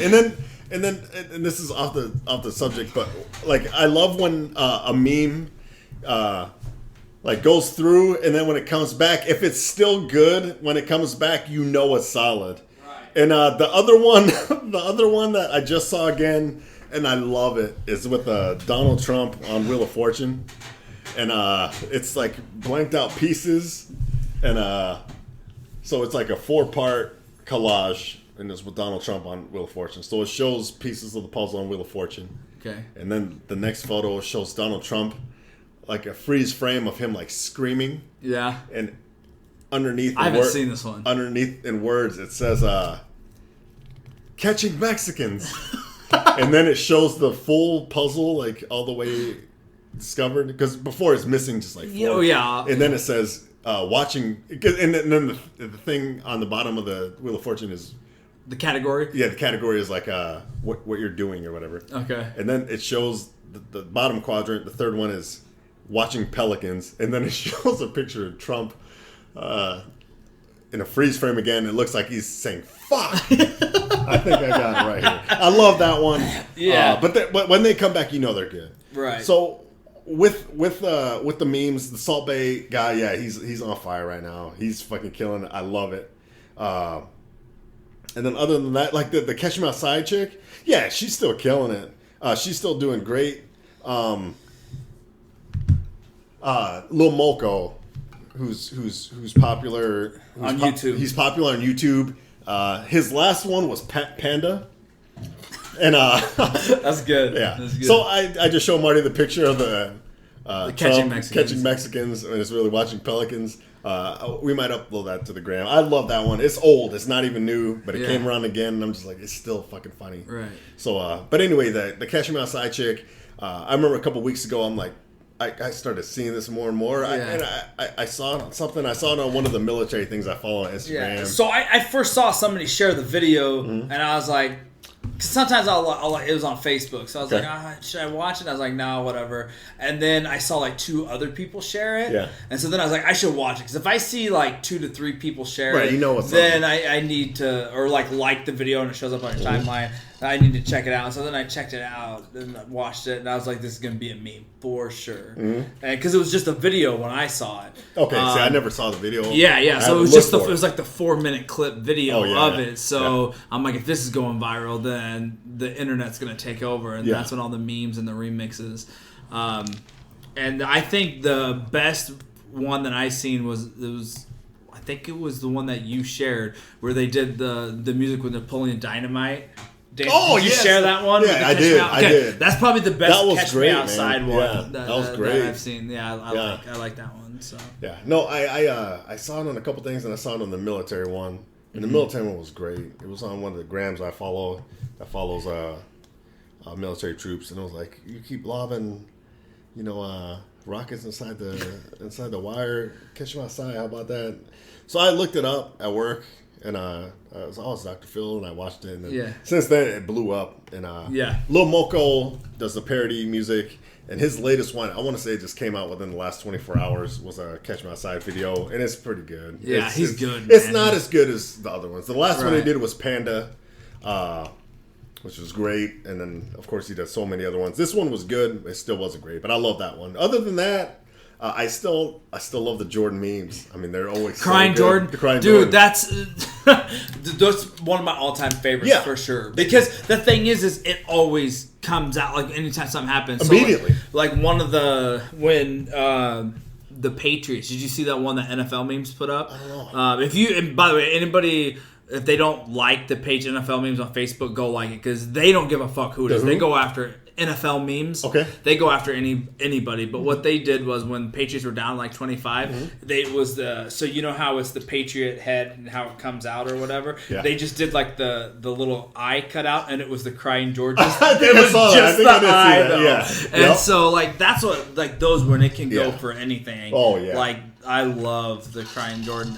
Whether it's America crying or a sports team crying or the other best meme I saw during the Super Bowl was it's off of I think whatever cartoon it was, but it's the one with the fist where the yellow sleeve. You ever seen that where it's like where they're like pissed off because it's just a fist? Oh yes, you know, I know exactly what you're talking about. Yes. So it was at halftime. They uploaded it and it says Tom Brady be like, and it was the fist, but it was holding a pump. Yes, I saw that. Yes. Like start deflating or whatever. Yeah, that was good. Oh my god! So I can't remember the cartoon. I don't know if that came from SpongeBob or what, but yeah, it's not Simpsons. SpongeBob. It's not Simpsons. It's just a grip fist. Yeah. Oh fuck this! But I love memes, man. What's your all-time favorite meme? It'd probably be Crying Jordan, don't you think? Tough. Yeah, I think that's probably one of the best, and you could use it over and over again. Yeah, I love it. You? Yeah, I love Crying Jordan is definitely up there because of the uses, but the Brian the Brian kid, the fucking weird. Oh yeah, Bad Luck Brian. Bad Luck Brian. Yeah, Bad Luck Brian's good. And then the one with the baby where he's like, yes. Yeah. I don't know if you've noticed, but how they got that picture is they took a picture of their kid and they were at a beach. And if you look, he has a handful of sand. Oh, I didn't know that. He's gripping sand and he has a little sand on his face. But really? That's what I can't think the actual name of the meme. Okay. But yeah, he's gripping sand and that's what it is. For whatever reason, I've always loved that one. Yeah, on my late to work, hit all green lights. Shit like that. So I would say those three are probably my favorite. And I love when memes cross. Mm-hmm. Like they do, like they incorporate like 2 or 3 memes together. Mm-hmm. Memes make the internet go around. That's probably my favorite thing on the internet. Absolutely. And that's why. Do you like NFL memes? No, I don't. I don't know about that. I've probably seen you retweet it, but after the podcast, I'll get on. Or like them on Facebook, dude. And they go after everybody, and that's the thing. Like, and then so like when Patriots started coming back, they started going after the Falcons, and like you go through and like you'll start reading. People always complain about NFL memes and shit like that, but I have. I don't think I follow them, but you should just go and like their page. Okay. It's kind of boring during the off season. They'll make fun of like they always try to come back to NFL, but during the season, man, it's nothing. But I always just go to their page, or I just make sure I'm refreshing during every Sunday, figure out what's going on and see, especially during the playoffs and stuff. Yeah. Man, it's phenomenal. So for me, I'm in a few group texts, like you are, I'm sure. I used to be a lot more. Now my big one now is my work one. Okay, and we have everybody at our firehouse and a couple other people that run extra at our firehouse. And I got a meme generator, I got one so I can make my own too. Yeah. And so I make my own, and those are funny. And what I've been doing like the last year and a half is editing, and then putting faces onto other like memes or pictures or whatever, and then writing my own caption, that kind of stuff. But what I tried to fuck with the GIFs. Yeah, I tried to fuck with the GIFs. And I throw those on there, but I can't edit them all. Yeah. So like I've done some great ones with the Big Lebowski. Yeah. I still legit this past week because I knew we were podcasting. I wanted to surprise you with it. I'm still trying to find out where we can do the GIF where we put our faces on the guys from doing the handshake. Oh, it was your idea. Yeah, from the Predator. Yeah, from the Predator, because it's the black and white guy, and the fact that I want to do our face on that so bad. So I could do the pictures well. Not like great quality, but I do that often at work. I'll put faces on different pictures and write my own caption on there and do that, but the ones that are super fucking funny to me are the videos where they have other people's heads. Like how they're like I'm sure you saw it, the LeBron one when they add that to The Walking Dead. Oh yeah, like those are funny. One of my all-time favorite ones, and I know you've seen it, but I think maybe it was Curry when he was. It doesn't matter really, but it's somebody who was shooting the NBA one, and they go to throw, but it's Bill Cosby's face. Do you know this one? It's Bill Cosby's face, and the basketball's not a ball, but it's a pill. Yes. And he throws it, and the basket isn't a basket; it's a martini glass. Yes. And then it just like rims around. And just turns it. Like that's one of my all-time favorite ones. Another one of my all-time favorites is it just came out last year, but. It's I don't know where the original video comes from. It's some rap battle. They're outside, but instead of the faces change, and it's Obama and it's Biden. And I'll have to pull it up on Twitter. I've seen it. I might have to do a deep dive on Twitter, but it's Obama and Biden, and it's like right. And what it appears to be is like a rap battle right after somebody fucking drops the mic. Yeah. And it shows because they always like jump back into the crowd. Yeah, that's used a lot. I don't know what it's from either, but it's usually like either that or diss joke. Like, oh, yep. And everybody is like, oh shit. And then Obama's like looking, and then Biden like creeps up on it. Oh my, that's probably my favorite GIF. Yeah. But no memes and GIFs. So good. Vine still, the old school ones, so good. So I wanted to bring that up. R.I.P. Vine. Yeah, Vine's R.I.P. no longer. R.I.P. Yeah. R.I.P. No, that's good, man. I love it. That's my favorite thing, and that's like I tweeted this the other day. But my favorite holidays are 4th of July, New Year's Eve, and then the Super Bowl. And part of it goes. That's not a holiday, sir. Yes, it is. Part of it is because it doesn't even represent a religious figure. Son of a bitch. Part of it is because of social media. I'm refreshing my Twitter line like after every big play, after every like commercial, just to see what people I want to be on. Because I follow some people who like I know like if something major hits, most of the time I'll see it on my Twitter timeline, or like we were watching the Grammys before we started podcasting. I was like going through Twitter like because Lady Gaga and Metallica were singing, and the lead singer of Metallica, his microphone didn't work for like the first couple, so I was like looking through to see what shit said there or what people were saying about Beyonce and shit like that. So like I love that. That's part of it, like that social media presence on there and stuff. So I'm glad. It's been a while since we talked about memes. I don't even know if we've ever gotten into our favorite memes and stuff. I think we did maybe one other time. They're so good and they're so funny. And I got friends that still don't have Twitter, and I'm like, I don't understand how you live without Twitter. Because you don't see that's where I check my news. If I see something, what's going on, I go to Twitter first. So much quicker. Yeah, and then it's a lot less. Like I guess it depends on who you follow, and it's a lot easier to mute somebody than on Facebook. Because you can unfollow someone on Facebook, but eventually they'll come back up. Yeah. But like this, I feel like it's a lot less political, at least on my time. Me too. Me too. Like I'll follow, like I was saying earlier, like I follow things I really enjoy. So I follow like my close friends that are funny, that post memes, that post shit like that. At Pagnasty, at nastyandfriends. I don't follow you. Of course. And then like your family, and then friends of the podcast, and then like Always Sunny, and stuff related to Always Sunny, like Run the Jewels, like groups that I'm interested in, and groups that I'm interested in aren't posting shit like at Dane Magic,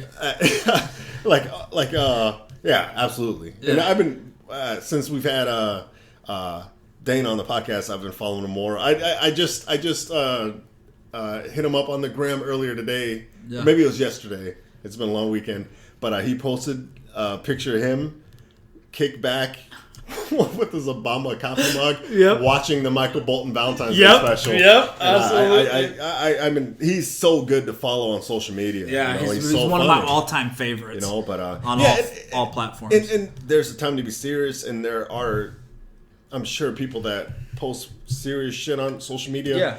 But I don't.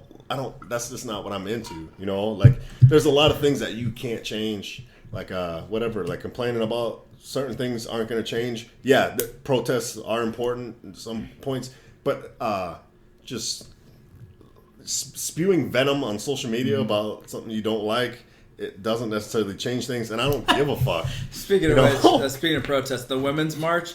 Yeah. My favorite thing, because you saw like the funny signs, like that came up. One of my favorite thing was, and his ethnicity has nothing to do with it. I just think it's funny. It was like a bigger Asian kid. Okay. And it said, and he was at the Women's March, and it said, "I should be at home napping, stay woke," or something like that. Yeah. But like that shit just cracks me up. That's probably my God. That was my favorite one from the Women's March that I saw. Signs are so good. Like watching College Game Day on ESPN, they're so good. And then when you bring that into like other positions, but like the Women's March, I didn't know much about it. I knew a lot of people that went to it, but when like on Facebook, like if I have somebody that like lashes out against the Women's March, I'm just like, are you fucking serious? Right. Like, why are you so mad about this? Right. You know, like, I don't give a shit if you're mad about it. I don't want to hear about it. Like, show me a crying Jordan meme or something like that. I'm into definitely. it. But why are you against Yeah, this? if you're going to be against it with memes. Right, yeah. I'm okay if you're with funny that. with it, I'm all about it. But Right. if you're dead serious, like, no, I don't like women. Like, I don't want to follow you. Like, women are great people. Some of them. Part-time. Yeah, of course. They have smaller brains than us. And of course, there's obviously problems, but a lot of women are okay. They're people, they say. That's what they say. Allegedly. So you respect them. I love. And then, people complain about the internet. People complain about being offended or whatever. But this is the best time for the internet, Yeah, absolutely. Don't read comments, I'd be thrilled if people send comments talking shit about the Nasty and Friends. I'd be like, oh, that's awesome. I would love to. I don't even care if it's a shit meme, but I would love to become a mainstream meme. Oh, like I absolutely. saw like some picture of me, like even if I was like super obese or whatever. Yeah. It's like I think it would just be fucking funny as shit. I love it for sure. Love it. Yeah, it's just crazy how they take off, man. Yeah, and they just keep going. There's going to be a whole generation of people who have no idea who Michael Jordan is, other than he's the crying meme guy. Yeah. They're not going to know he's the best exactly. basketball player that maybe ever lived. Yeah, because like growing up as a kid, like you're playing basketball, there's always the argument like, no, you're Pippen, I'm Jordan. Right. No, bullshit. Like that. Right. Yeah. Michael Jordan to me was the best. And he'll probably always be the best. His clutch plays in the playoffs when the Chicago Bulls went, this is in the 90s, so I want to say they won 3 championships in 4 years. Talking about basketball right now, son. Talking about basketball. It's maybe the gayest thing. We'll edit that. We're gonna edit that out. Don't worry about it. No, but I don't know. It wasn't a dynasty like the Huskers, but it was good. Yeah, I want to say 6-0 in championships. You're right. No dynasty. Yeah, I want to say. They went a bunch. Another good 30 for 30, Detroit Pistons. Yes. If you watch out. Yes. Watch the Christian Laettner one. Do yourself a favor. Have you watched the Showtime documentary about Lawrence Phillips? No. Okay. No. You probably don't have Showtime. No, I know. Oh, my God. Solid documentary about Lawrence Phillips. When they're coming out 30 for 30 for the Huskers. I heard that months ago. I don't think it's going to be good for him, honestly. No, of course not. It's not going to be good. Of course not. It's not going to be good. But the Lawrence Phillips documentary is so good. It's an hour and a half, maybe 2 hours. His whole life, from being a kid to killing his committing suicide, roommate and cellmate, roommate. Spoiler alert. And then I committed suicide. It's a solid documentary. It makes you think different about it. Interviews with Tom Osborne, and interviews with college coaches. And one thing I give Lawrence Phillips is he had a fucked up life, real bad, traumatized childhood, and he made a lot of mistakes. He got a lot of second chances. One thing that I'll give him is like I'm giving him anything. Yeah. But you know what I mean? Like one thing that I learned from that, I guess I should say, is he never blamed anybody. He always said, "No, I fucked up. I fucked that's awesome. up." That's he awesome. never blamed anybody else. He made a lot of bad choices, did a lot of bad things, but he never. But anyway, another good documentary. Watch that. Do yourself a favor. Christian Laettner, 30 for 30. I hate Christian Laettner is the name of it. Love it. Loved it. It was great. But going back to a whole generation of people are going to be like, oh, Michael Jordan? That's a crying guy. Right. They don't know anything about him other than he cries. There was. I love that. I was listening to a podcast, and it's funny how like some of that stuff works.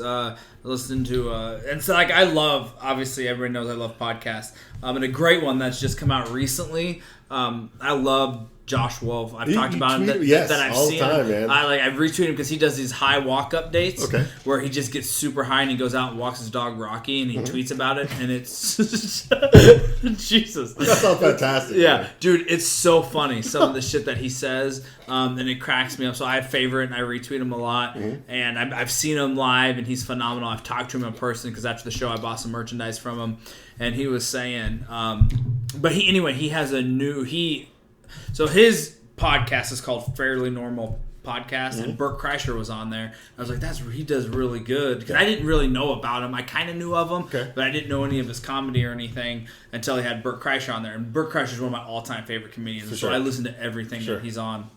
And so I listened to it. I was like, oh, that's good. I'll like subscribe to him, or I'll just like kind of follow him. And if I'm down on podcasts, I'll just see who he has. So I started listening to him. And then he had one with Freddie Prinze Jr. And I think it's his best podcast that he's done. I saw you tweet that. And then, so now Freddie Prinze Jr. and Josh Wolf, they do a podcast a week. And it's called Prince and the Wolf. And it's Prince, like Prinze, like how Freddie Prinze is spelled. And I learned a lot about, like, because if you don't know much about, like, Freddie Prinze, like he was a comedian and he was an actor and he played on Chico and the Man and he like committed suicide. His dad, right? Yeah, Freddie Prinze. And then obviously Freddie Prinze Jr. and they're phenomenal together, so I love it. So check that out. But anyway, they were talking about they were on Prince and the Wolf podcast. They were talking, and he has a son who's 18 or 19, Josh does. And he was saying that we were talking about songs or some reference from the 80s, and he just goes, oh yeah, I know that because of Family Guy. Like, because they like throw back. So like that's like, he knows that because of that. And like you're saying, like there's some people, like you said, I don't know, like George, like that could be bad. Like their outlook for like the crying Jordan is like, that's how they know him. And it's just funny to think about that because, I mean, I'm a little bit younger than you, but I know Jordan, like he was towards the end of his career when I really started paying attention to basketball, but I still know him from basketball. So. Yeah, no, and like I said, like I don't my sports are college football, UFC, women's volleyball, NFL, and then everything else. Like I don't give a shit. Like I would say hockey and basketball are about the same. Hockey, I do enjoy watching. I don't know the rules, but it's more fun to watch than basketball to me.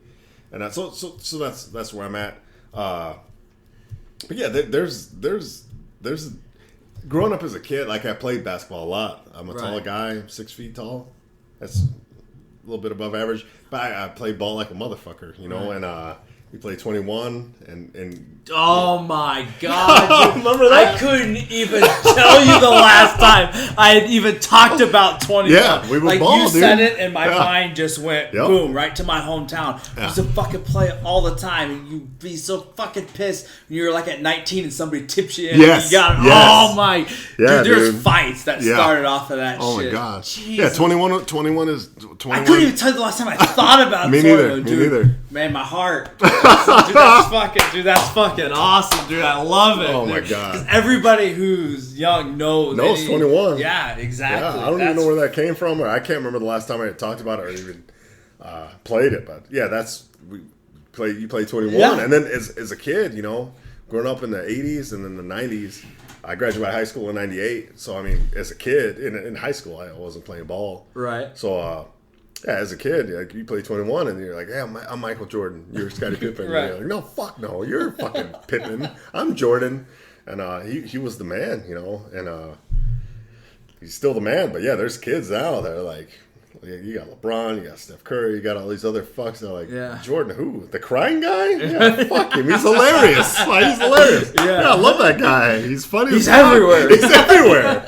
Yeah. No, that's fucking funny, dude.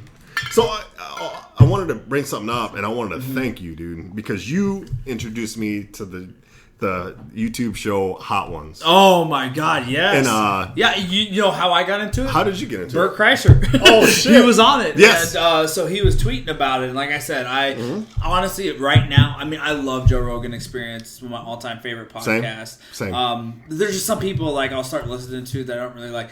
I listen to every single Bertcast, and it's Bert Kreischer because I feel like I'm not a lot alike with Bert Kreischer, but I am. Like, he has a very distinctive laugh. Like, he's outgoing, but he has, like, a lot of anxiety I don't have and stuff. But I just feel like he's, like, my spirit animal. Like, if I could be, like, any celebrity, I feel like I would be like him. You got a way better beard, though. You know? Hands down.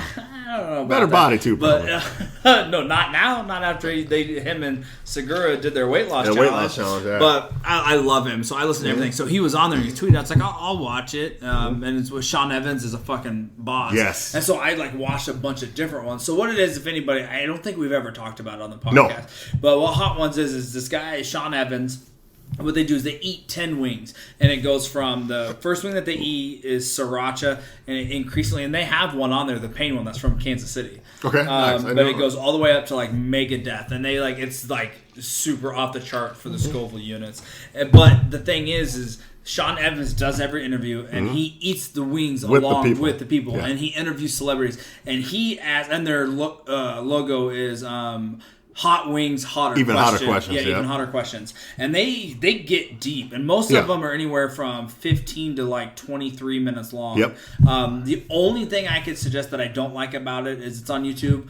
And depending on where you watch it, sometimes they fucking throw an ad right in the middle. Yeah, I've seen that. They throw an ad right in the middle of the episode, and that drives me nuts. Yeah. Other than that, it's phenomenal. Yes. Other people have tried to rip it off, but they have. Like comedian Bert Kreischer is one of my favorite ones that's on there. It's great. But the most not the most recent one, but that came out earlier was Joey Diaz. Best one I've seen. I would say it's best one of the best ones that's on there. But I mean, they have like Rachel Ray, Bert Kreischer. I mean, T.J. Miller's on there. They have.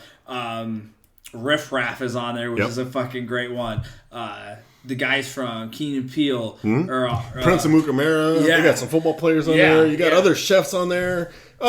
So you introduced me to the show. And was it just from like my Twitter from like no.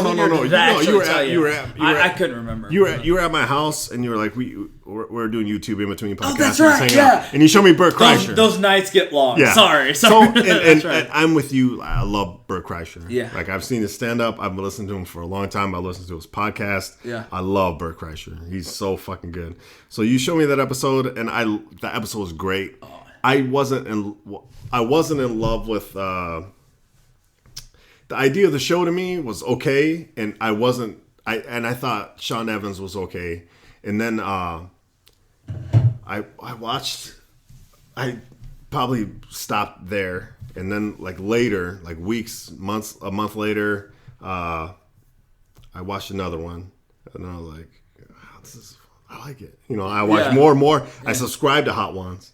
And then since then, like I probably on my day off, if I don't have a lot going on, I'll watch a few episodes. Yeah. I haven't watched all of them yet. Yeah, that's how there's so many of them. Yeah. So because he's done it over 4. He's like I don't think he's quite at 50, but he's somewhere between like 45 and 50. I would think. Yeah. He may be right at 50. So and I don't know episodes. Why I don't know why Sean Evans, like I think like.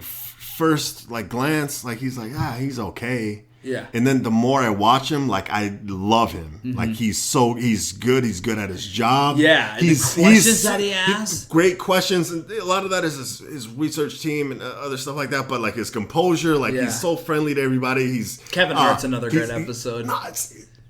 I thought it was good. We can get into that too, but all right. No. So I started watching them now, and I'm almost through all of them. There's so many of them. I love all of them, and I love Sean Evans a lot now. Yeah, like, I follow him on Twitter, and then there's a lot of people on there that like I'll watch it. I'm like, I gotta follow this guy on Twitter now. Yeah. I started watching people that I don't know. See, now. I don't even follow him on Twitter. So. No, he's a great interviewer. He's great talking to people, and he's I love the guy now. Yeah. Like at first he's like he's kind of unassuming, like kind of boring. Like just right off the bat. No, he's a great interviewer, so I love it. The Kevin Hart one, I love Kevin Hart. For me, Kevin Hart is such a big superstar. Like, to me, on the episode, he didn't seem like legit like a lot of the other people. So, like, the whole thing of the show is they eat wings, they eat them together, and as the wings get hotter and they get exponentially hotter, the questions get hotter.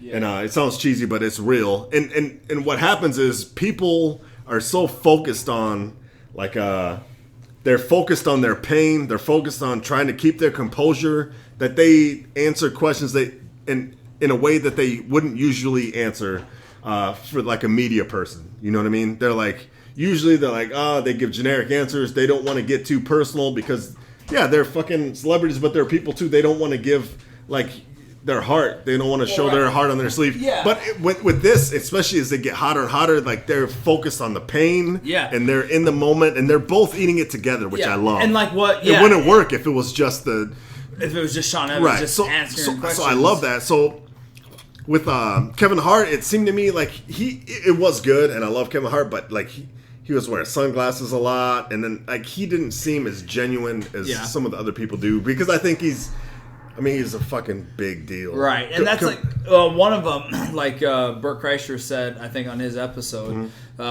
like the Riff Raft one, and if anybody doesn't know who Riff Raft is, not going to be a great example. Rapper, right? White guy, but it's like he's an act, and like he puts it all on, but, like, the shit gets so fucking hot that, like, his act starts dropping and he just becomes, like, a real person. You know, and this shit, we're talking, like, Mega Death Sauce. It's like some of this shit's, like, made with ghost peppers and shit like that. Like, this shit's hot. People are sweating. Like, some people puke. Some people don't finish. They DNF. Do not finish. DJ Khaled, I think he only made it, like, what? I don't like DJ Khaled. I never watched that one. Like 3 wings in or something. Yeah. Like, he didn't get. Did you watch? Okay, so I want to. So anyway, I want to thank you for introducing me to that. Oh show. Yeah. You're welcome. I'm glad I watch it with the boys sometimes, and I've gone back. I forgot we watched it one night after podcast because, like, Burt Kreischer, because he had just released it, and it's so funny, so good. So I go back. I watch, like, sometimes 3 a day, 4 a day. I spend hours watching it. I love it. It's a great. It's different. Like, you could just interview somebody, but this, they're actually interviewing people, and they don't know this guy, the Sean Evans, but they, with the heat, with the pain, I think they end up saying more things that they would normally say in a regular interview because they're focused on the pain. And then what happens is when you eat something, that hot, like it your body reacts to it. Your SNS nervous system, your system reacts to it. It releases endorphins.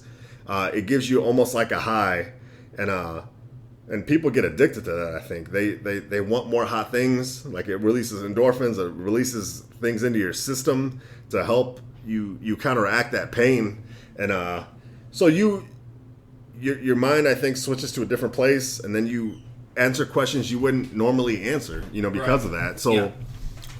So that I love that part. I love seeing people be real. The Kevin Hart, I love Kevin Hart.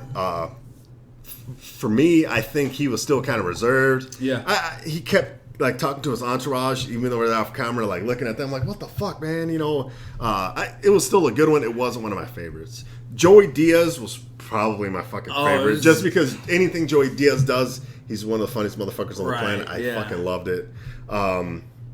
Couple other ones. I just watched Ricky Gervais the other day. He's fucking great. Is that good one? I haven't watched it. Oh yeah, it's so good. He talks about him being atheist or whatever. Yeah. And in a bit that was so good. I'll have to watch it because that one's like 22 minutes. Yeah, it's long. It's a commercial one. Like, it'll be a commercial one. It's okay.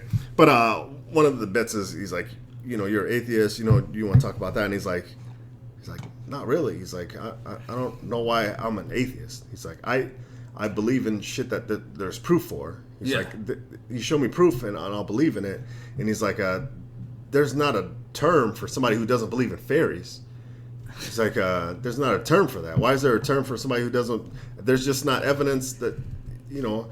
And then he talks about people who don't believe in fairies. He's like, Yeah. you fucking demon, like this. I'll have to check it out. I haven't watched that one yet. It's really good. I love Ricky Gervais. Unless it's somebody that I really love, I'll watch it right away. If not, I'm like, I don't have anything to watch. Like, let me go back and watch some hot ones. Yeah. I'm glad you got into it like that, man. I bet the boys love it too. Yeah, they haven't watched that many. The only thing that sucks is like I told you, I'm kind of a wing snob now. Like I started making wings just on the grill, and I think I make them really well. Yeah. And every time I've had them that you've made it, I'm sure you've only good. gotten better since last time I've had them too. So now I want wings all the time. I watch it like almost every day, at least one episode. So I'm like, I want fucking wings all the time. And I go to wing place. It's tough to make good wings. Like fry them or whatever, and I like them charred. And so I'm kind of. I like mine like put on like fried sauce and thrown on the grill. Mm-hmm. Like I used to work at Applebee's. We used to call it Applebee's, but we call them blackened. It's like the mild sauce and thrown on the grill. Those are probably my favorite, and that's actually you can fry them. That's how it looks like how they make theirs too. But you can fry them, but then char them a little bit on the grill. Get some char on there. Yeah. Oh yeah, dude. So it's called it's just called Hot Ones. Just type in Hot Ones YouTube, and then you can just go to the playlist. I can't remember the channel that they're on. I think it's First We Feast. Yeah, First We Feast. I think that's the YouTube channel name. And every Monday they put up it's called Food Skills or something. I think it's Food Skills. It's just a lot of stuff around New York because that's I think where they're based out of. They're only like a minute long. I watch some of them I don't. But just go through and just watch them, man. Like I said, they're long, but they're phenomenal. They're so they do people hurt, man. Like some people, like I mean, it's I would do it. I would like to do it, but not famous enough, obviously. But I'm just saying, I don't do hot hot food. I don't ever do anything. Did you watch the Bryan Cranston? Yeah, and the fuck's his name? Because it's for the movie. God damn, I can't think. I want to say Joe Falco, but that's not it. That's not it at all. No, it's James Franco. James Franco, Yep. Might be a little faded, but yeah, that was a good one because then the one where the story Bryan Cranston tells about where he was like a murder suspect in real life. That's a horrible story. Yeah, it's a horrible story, but it's like it's showing like they're playing like crickets in the background as he's telling it. Whatever. But it's a good story. And I heard that movie was Canvas went to see that movie. I was at work. I didn't see it, but Did you like it? Why Him? I think it's called. Yeah. When James Franco is like a tech billionaire and he's marrying Bryan Cranston's daughter. Bryan Cranston's daughter, yeah.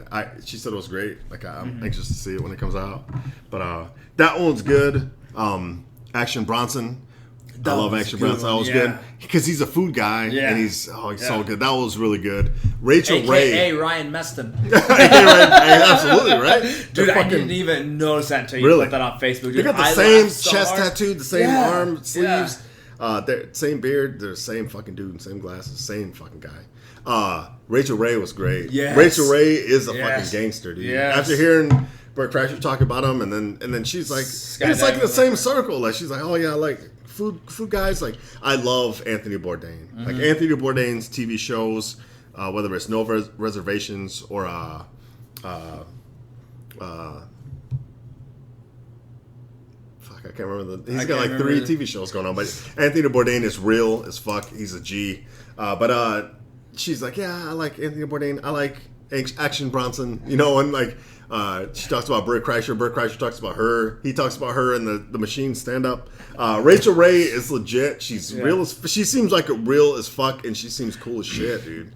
Like, there's not a lot of TV personalities. Like, I already said fuck you to Dr. Phil. I'll say fuck you, Dr. Phil, again. There's a lot of people I would say fuck you to. Rachel Ray seems like a real person. And she cooks like a motherfucker. I hang out. You think she down to smash? Oh, she'd be down to smash. 100%. I started laughing because I don't think I ever told you this. So I know we talk about Spencer a lot. Yeah, he's a great friend. And I'm grateful. he's always great on the podcast. He's probably one of my favorite guests for sure. He's just a fucking degenerate, and his life is just crazy. And he's one of our hardcore fans. He'll once this goes up, he'll probably be one of the first ones to listen to it. Pervert. But so we started talking at work because people don't remember as of right now, like we work together, so we IM every day and stuff like that. I love the stories. Yeah, so he started doing this thing at work, and every time we if you see on the internet and stuff, and everybody's like, there's going to be a sequel to something, people always do like the Too Fast, Too Furious thing. Like they make, you know what I'm like, so you know how there's Fast and Furious and they made the Too Fast, Too Furious. Yeah. People will do that like no matter what they're talking about, they'll just say that as a sequel. So he started saying, because most of the time, and when I say most of the time, I mean every time we do a podcast, we get faded, and we can't think of people's names. We can't think of stuff. So he'll just IM me while he's listening to his podcast at work, and he just does hashtag Too Nasty Two Friends, and then he doesn't tell me what it is, but he just puts an answer to something that we can't remember because we're too faded, and he'll just put like, it'll be like some actor's name, and then I have to try to remember of what we talked about. So when you're like, I can't think of her name, my mind always goes, I'm like, oh, I can't wait till Spencer would be like hashtag Too Nasty Two Friends. That's so good. I think that's the hashtag he uses. I can't really remember now, but he always does that. And so I'll be like, and when the first couple times he did it, I was like, what the fuck are you talking about? Because I forgot he had, remember the name you were trying to think about? Dumbass. Yeah, it's Michael Jordan. So he just does that, or like if he happens to listen to it when I he'll just text it to me, and it's just so funny. It's like no content of it, but.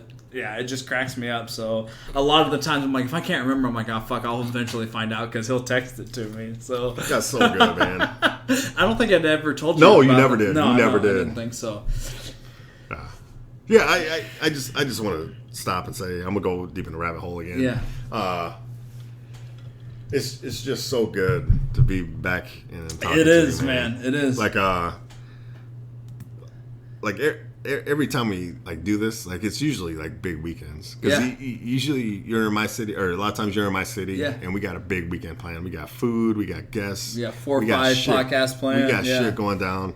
Like this weekend, already last night I went to a big time wedding, big time 40th birthday celebration on a party bus, and then tomorrow we did podcast tonight, and then the concert RTJ, the Run the Jewels concert tomorrow. Even if we weren't podcasting, I'd be fucking super happy just to see you, to see JPEGs, because that's what we had see said. the baby. Because you guys were already. It wasn't the plan to podcast. No, it wasn't at all. Like you already had planned and stuff. And I talked to JPEGs. I said, hey, if they come down, or like when they stop by, I go, if we can get like a short podcast, and do you care, or do you care if we do a normal podcast? Right. And she's like, I don't give a shit. Yeah. Like it's fine. You can go ahead and do it. Yeah. And that's when I texted you. I said, hey, I got the clear from JPEG. Yeah. We can do podcasts. And you had said, you're like, dude, I'm already super excited to see you guys. Right. Your family members. No matter what. I'm way more. Yeah. Like more, not way more, but like super pumped up that we can do this. So, for sure. I remember you told me that. I'm like, yeah, we're doing it. Like we're doing it. I would have been just happy just fucking hanging out, seeing you and talking to you like this. I mean, fuck, we hung out for what, an hour and a half before, like when you guys got here before. At least like 2 hours probably before we started podcast. It was just good to see you and Grayson and JPEGs and Fred and just to be here again. And yeah, it's fucking awesome. And then when you told me that, I remember Cam got home from work. I'm like, hey, good news. Fucking podcasting. So she's probably like, yeah. You know, and just like I know most of the podcast is it's fun, it's friendly. Sometimes we go into deep conversations like we did before, and I feel strongly about those things. You know, people like that though. I mean, I've talked to people where they're like, I like when you guys get serious. Yeah, we get serious. About stuff like and I'm sure a lot of people don't. Maybe like us sucking each other's dicks the whole time, but what do you mean by sucking each other's dicks? But it's true, man. Like to be around you and JPEGs, and to be like Cam is such an amazing person. Yeah, I know she's like awesome. She's so fucking incredible. Like she's got a heart of gold. Yeah. I'm just lucky. And then when you bring up Spencer and we bring up Meston, we bring up Danny, we bring up these other people that Dane and Long, and I'm seriously blessed to be around the people that were around, and then that's what I'm saying when I said earlier when if I don't ever gain another friend, I'm 100% okay with that. Yeah. And the fact that we still get together and Jesus Christ, Long's wedding is this year. He's getting married this year. Yeah. That's gonna be phenomenal. I can't remember when it is. I'm hoping I'm off. I know it's in May. Yeah. And I'm off for the bachelor party too. We're going camping, so I'm trying to. I think I have it off too. I told Camus I got to try to find some shrooms for when we get out in the woods. Everybody out in the woods camping right before during the bachelor party and then the wedding. Yeah, him and Mimi, the thing is, and I talk shit about weddings just because they're cheesy and they're fancy. They're way too. I was talking to Camus earlier, and I'm like, yeah, it's so silly to me. Like if you're a young person, you go to college, and you drop $40,000 to get your education, and then you get married, and you drop $20,000 to get married and have a big party, and then you want to go on a honeymoon, and then next thing you know, you're having a kid, and that's expensive as shit. But if you're older, so I'm just like, what the fuck? Like, you don't need to do all that. Like, this party last night, I don't know who paid for it. But you have over 200 people, and you're feeding them free alcohol, like good alcohol, like Tito's and Makers. And then you're feeding them prime rib, and then you're paying for this swanky deal. Yeah. Like, if you could afford that, that's fine. But if that's going to set you back, like, don't do that. Don't like, do it, put that on a house, a car, and then put that on your kids. But anyways, most of the time, weddings, I'm just like... And you said sorry to go back, but you said you think you had the time off for longs. I do. I do. I do too. I'm off for the bachelor party and the wedding. Well, yeah, so I don't have to get trade it's time like that or Thursday, anything. Friday, Yep. Saturday, and I think I have it off too. Yeah. So I'm gonna. I thought it was gonna coincide with something else, and I didn't. And it's not my place to say anything about what it's going to coincide. I'll tell you when we're done podcasting here. And I thought it was going to, and it would have been the worst decision to make. I would have probably had to have chosen one or the other. And I just checked. That's why I was like, yes. And it doesn't. It doesn't. It's that threesome you're talking about. Yeah, for sure. I mean, Cam's busy that week. With those two dudes. Those two dudes you were talking about. Fuck it, man. Yeah. But anyway, we're good there. I don't know how much longer you want to go. I'm good. We just hit the 3-hour mark. So. Oh, Jesus Christ. There's so much more I want to talk about. I know. We could keep going for a little bit. Let's just go for a little bit. I just want to say that I'm so happy to be here with you. Yeah. Even if we weren't recording and we were just bullshitting, like, it's so good to see your face, to see a fucking magical beard. Yeah, I know, it's and good. And then just to catch up on things, it's fucking amazing. The weekend I'm having this weekend is fucking incredible.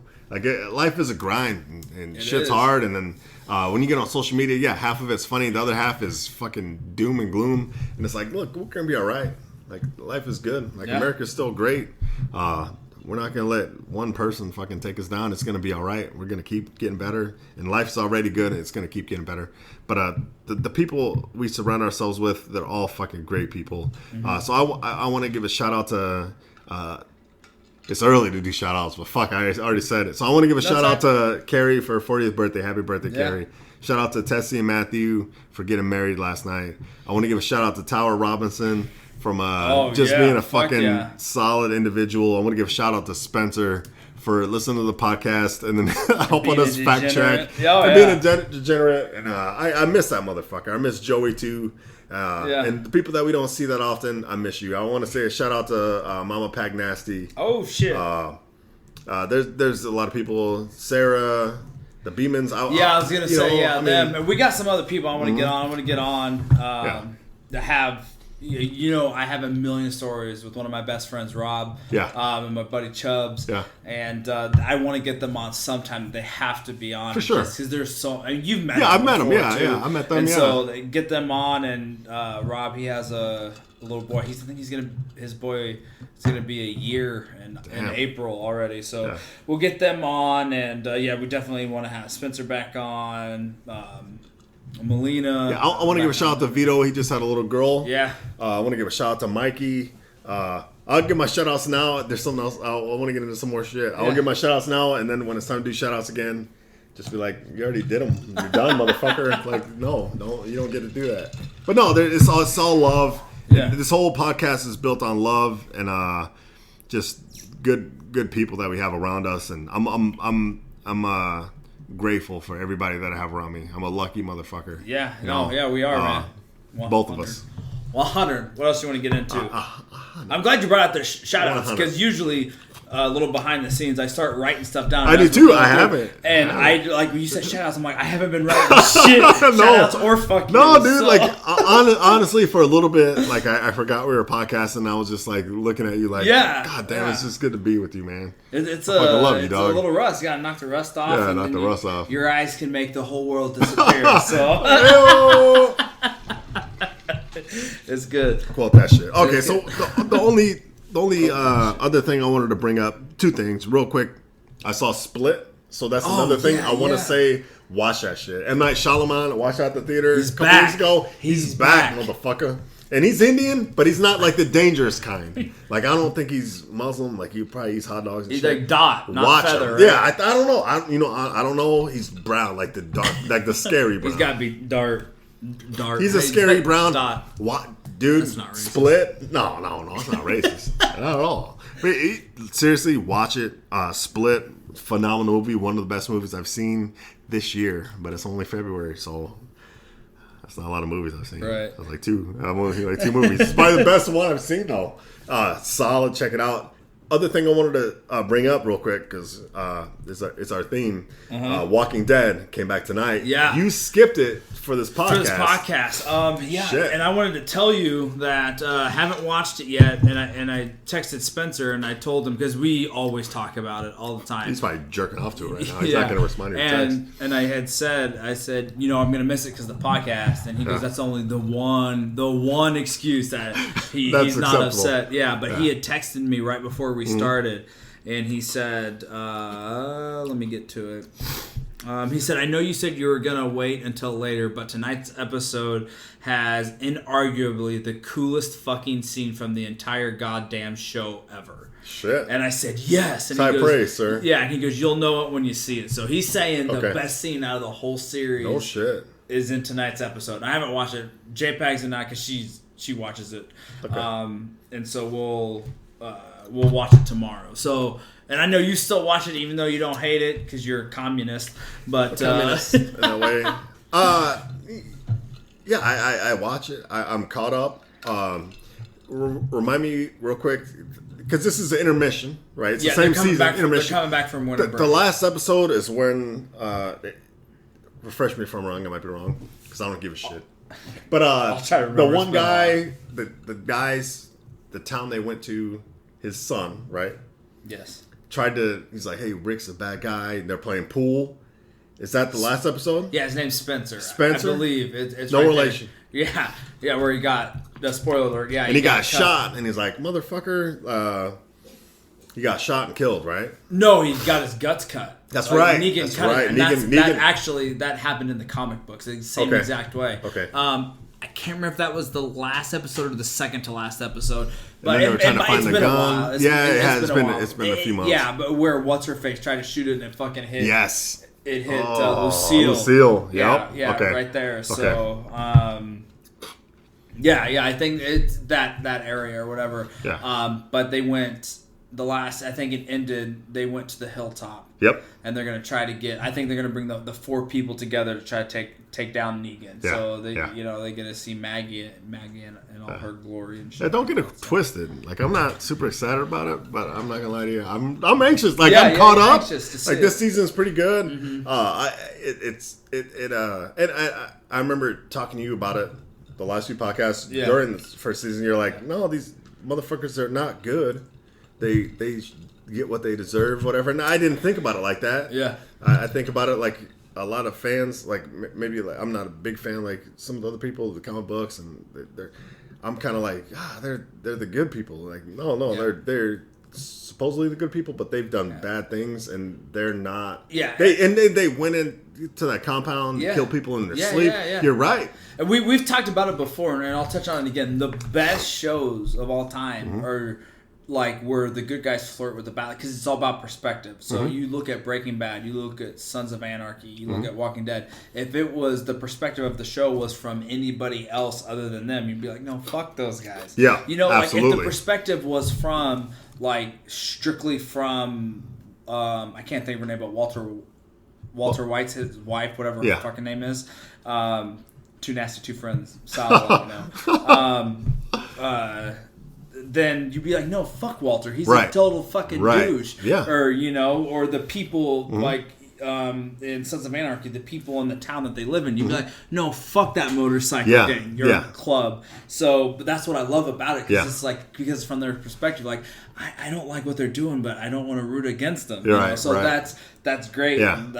That was the same premise that I had brought up to you. I was like, yeah, they got it coming. They can do whatever they want. Like, I love Negan. Like, he's so funny, and I get why he's doing what he's doing. So, it's phenomenal. I think it's going to be great. I think there's going to be... I'd make a prediction. Do you want me to make a prediction right now? Yes, please. I think so they're halfway through. I think in the season finale, there's going to be another big death. And I never read the comics. I think I've said that. I just can't read. Yeah, exactly. I just let other people tell me. Spencer, he's like read them, so I let him and my friend Katie. Like, I'm like, just tell me, because it doesn't follow the comic books, page by page. So they switch things up. I think as of right now, February 13th, because we're past midnight. My thing is there's going to be a big death in the season finale, and I think it's going to be Sasha. Do you know who Sasha is? Yeah. Okay. Yeah. No, I'm just messing with the only you. black chick left on the show. They hate black people. Yeah, I think she's gonna die in this in the season finale. And again, I haven't watched tonight's episode, so I don't know what has happened yet. But that's what I'm. Because she's getting gangster. Like, she wants to go after Negan hardcore. Right. She's like jumping in with Jesus, like, don't tell Maggie about this stuff. Yep. So like, that's my opinion. And again, I don't know how she ends up in the comics or where she ends up doing stuff like that. So. I could see that. I like that. I like Sasha. Like, she's pretty gangster. Maybe she's not gangster enough. Who fired the shot at Negan and hit the bat at the end of the chick before the halftime? Abraham was smashing, the one with the hat, the Latino chick. Her. Latina. Yeah. Did I say Latino? Yeah. Yeah, Latina. She's a woman, probably. Sorry, I don't speak Spanish. She's a good-looking woman. Yeah. What's up? The other girl that looks, the other brown girl with the big old titties, who's a lesbian. Like, how come she's not in it? Tara, how come she's not in it that much anymore? This last episode, the first part of this half, she had a whole episode just based on her. Okay. Remember, she went to the ocean side or whatever it's called with all the women. And we found out it was all the women that Negan killed all the guys and they escaped. Okay. So I think it's going to be the Hilltop. It's going to be Alexandria. And I think it's called Oceanside. I don't. Okay. Oceanside doesn't sound right. No. But the other brown girl though, she's really pretty. Yeah, I like her. Yeah, the one with the hat and she wears the short shorts and like the holster on the leg or whatever. Yeah, like Laura Croft. Yeah, she's like exactly. Yeah. Laura Croft. Yeah, exactly, bro. Men are pigs, and I love it. I love it too. You gotta have that, or it's just gonna be like, Yeah. Yeah. Well, so she's the one who shot it and it hit the back. Okay. And I love it when I'm pretty sure Negan was like, Jesus Christ. Like, I love him. Like, I don't care what you do to him. Like, I know it feels like AMC's trying to make us hate him, but I love him. I love Negan. And Jeffrey Dean Morgan, he's fucking absolutely phenomenal. He's like the fucking Conor McGregor of the zombie world. Yeah, he told a story. Like, he got he was out with Norman Reedus, is the guy who plays Daryl. And I guess, I can't remember, I think some 70-year-old woman like flipped him off or something. Was like, I hate you or something like that. But he's phenomenal. He's great. Oh, yeah. They couldn't have picked a better actor. No. I mean, his portrayal of him is phenomenal. Yeah. So. Yeah, he shines. I don't know if you've ever seen it. I'll have to send it to you. But the season premiere where they showed him killed and how he's like talking to him, giving that speech before he kills the two people. Yeah. There's an unedited version because in the comic books, Negan says "fuck" like every other word. Okay. There's an unedited version of that scene where Jeffrey Dean Morgan is saying "fuck this" and "fuck that." And I had it sent to me. I'll send it to you because it makes it goes back to censorship like we were talking about. It makes it way better. Well, and he says it like every other word. And like it's not enough. Like he has. Like it's phenomenal. Okay. It's fucking great. Yeah, and that does go back to censorship because if for the people who don't know about The Walking Dead. So at the beginning episode of this year, which is a cliffhanger. Don't say it, you son of a bitch. Don't spoil it. He beats people's heads in with a bat that's wrapped around with barbed wire.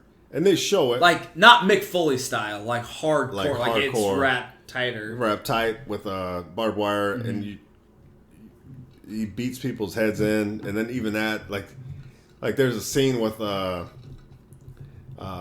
Glenn, who's like one of the 3 people I really like on the show. And his wife was pregnant, and he's like calling her name as he's dying after his head's bashed in. Allegedly. You son of a bitch. But like they show that, and it's like that's fucking they hit it out, intense. His eye bulges out. His eyes bulging out. He's dying in front of her. He's saying his wife's name as he's dying after getting his head beat in, and you can see that all you want. But they won't. And that's say okay. fuck. But you say fuck, like that's okay, sir. That's where we draw the line. Like we could show people dying. We could show kids dying. But no, we cannot say the F word. No, that's gonna push people over that. It's all right. So Doug Stanhope. So we're gonna look at you for making a couple changes to the death pool, and then maybe talk to the FCC about censorship because. Yep. I don't know who else to talk to about it. That's on our agenda. That's our agenda. Well, sir, I think we should probably wrap this up. Let's wrap this shit Not up. only because, I mean, we're at 3 hours and 17 minutes right now. Shit. Which I don't mind going long, but it's pretty late at night and you guys It's got late. some shit to do. And I'm sure my kid will probably be up crying soon. So, yeah. Any other shout outs or fuck yous that you have that you wanna drop? I covered a lot of shout outs, and I'm sure I forgot some people, but it's all love. Yeah. It's all love, man. All love. That's all I'm gonna say. Fuck yous. I don't. No, I'm gonna say fuck Trump. Yeah, I was gonna say, not even the big one. Yeah. All right. Well, I still want him to do well. Yeah. I just don't like that he's racist. Oh, yeah. Yeah, hear that. Before we drop, we always say send in questions to nastyandfriends@gmail.com. We only got one. Please. I'm only going to leave this because we got one, and I wanted to read it. Okay. It's from Vito, my younger brother Maverick. Okay. And it says, if you guys don't know this, just let the audience bask in it. If not, talk it out. And it's a riddle.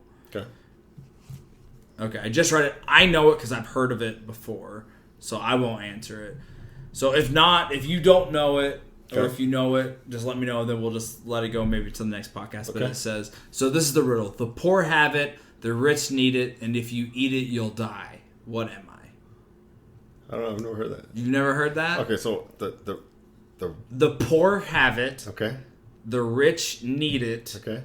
And if you eat it, you'll die. What am I? I don't know. You don't know? No. Okay.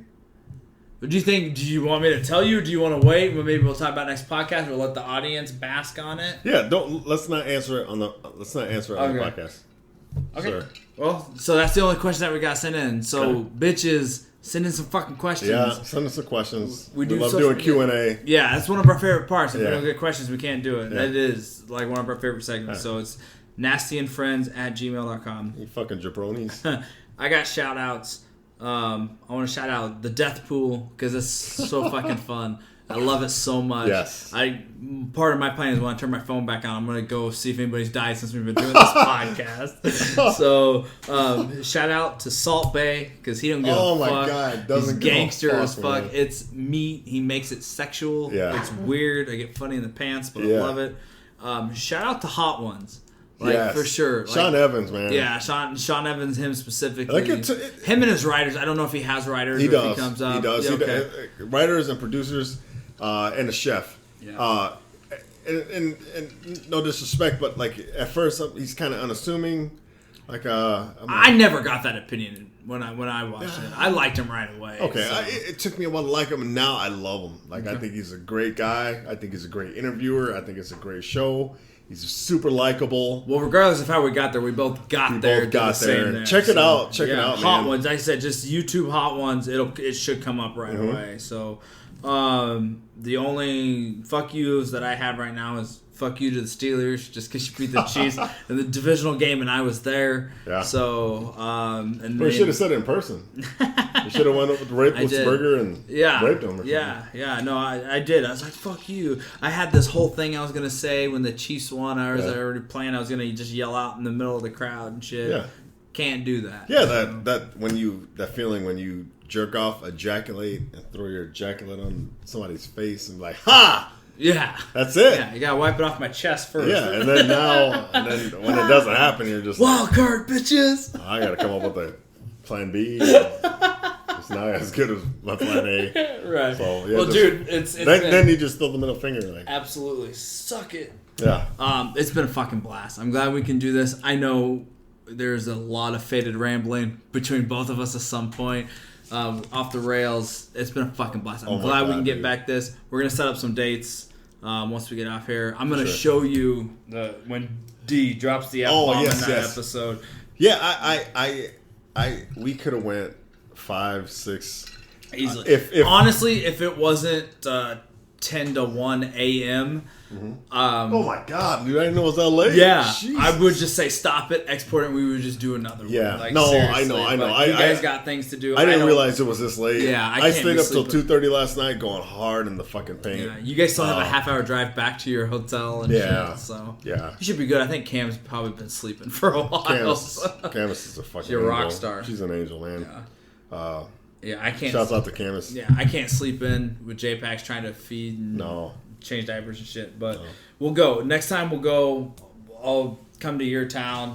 Yes. And we'll go hard and paint. We'll set up stuff. Yeah. Set up one with Tower. And absolutely. We'll go to town. It's gonna be fucking phenomenal. Oh, I can't wait. Again, all social media. Just please send us in questions, guys. We only, like I said, we got that rule that we're just leaving it hanging. Other than that, we have nothing. The Q&As are probably we got some shitty questions on Twitter that were trolling us. Yeah. I'm not saying I don't like that. I love it. But no, send us some real questions. We want to do Q&A. Yeah, absolutely. We're at Nasty and Friends on Instagram. Like us, Facebook's /NastyandFriends. NastyFriends@gmail.com. Any final thoughts there, good spicy sir? No, it's just all love. Yeah, absolutely. One love. Guys, remember, life's simple. Don't be a dick. Night sluts.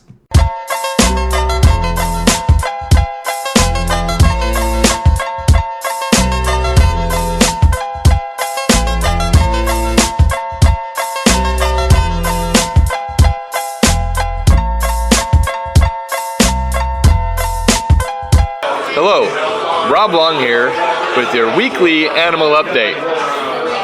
Dogs. Dogs are cool. There are several different breeds.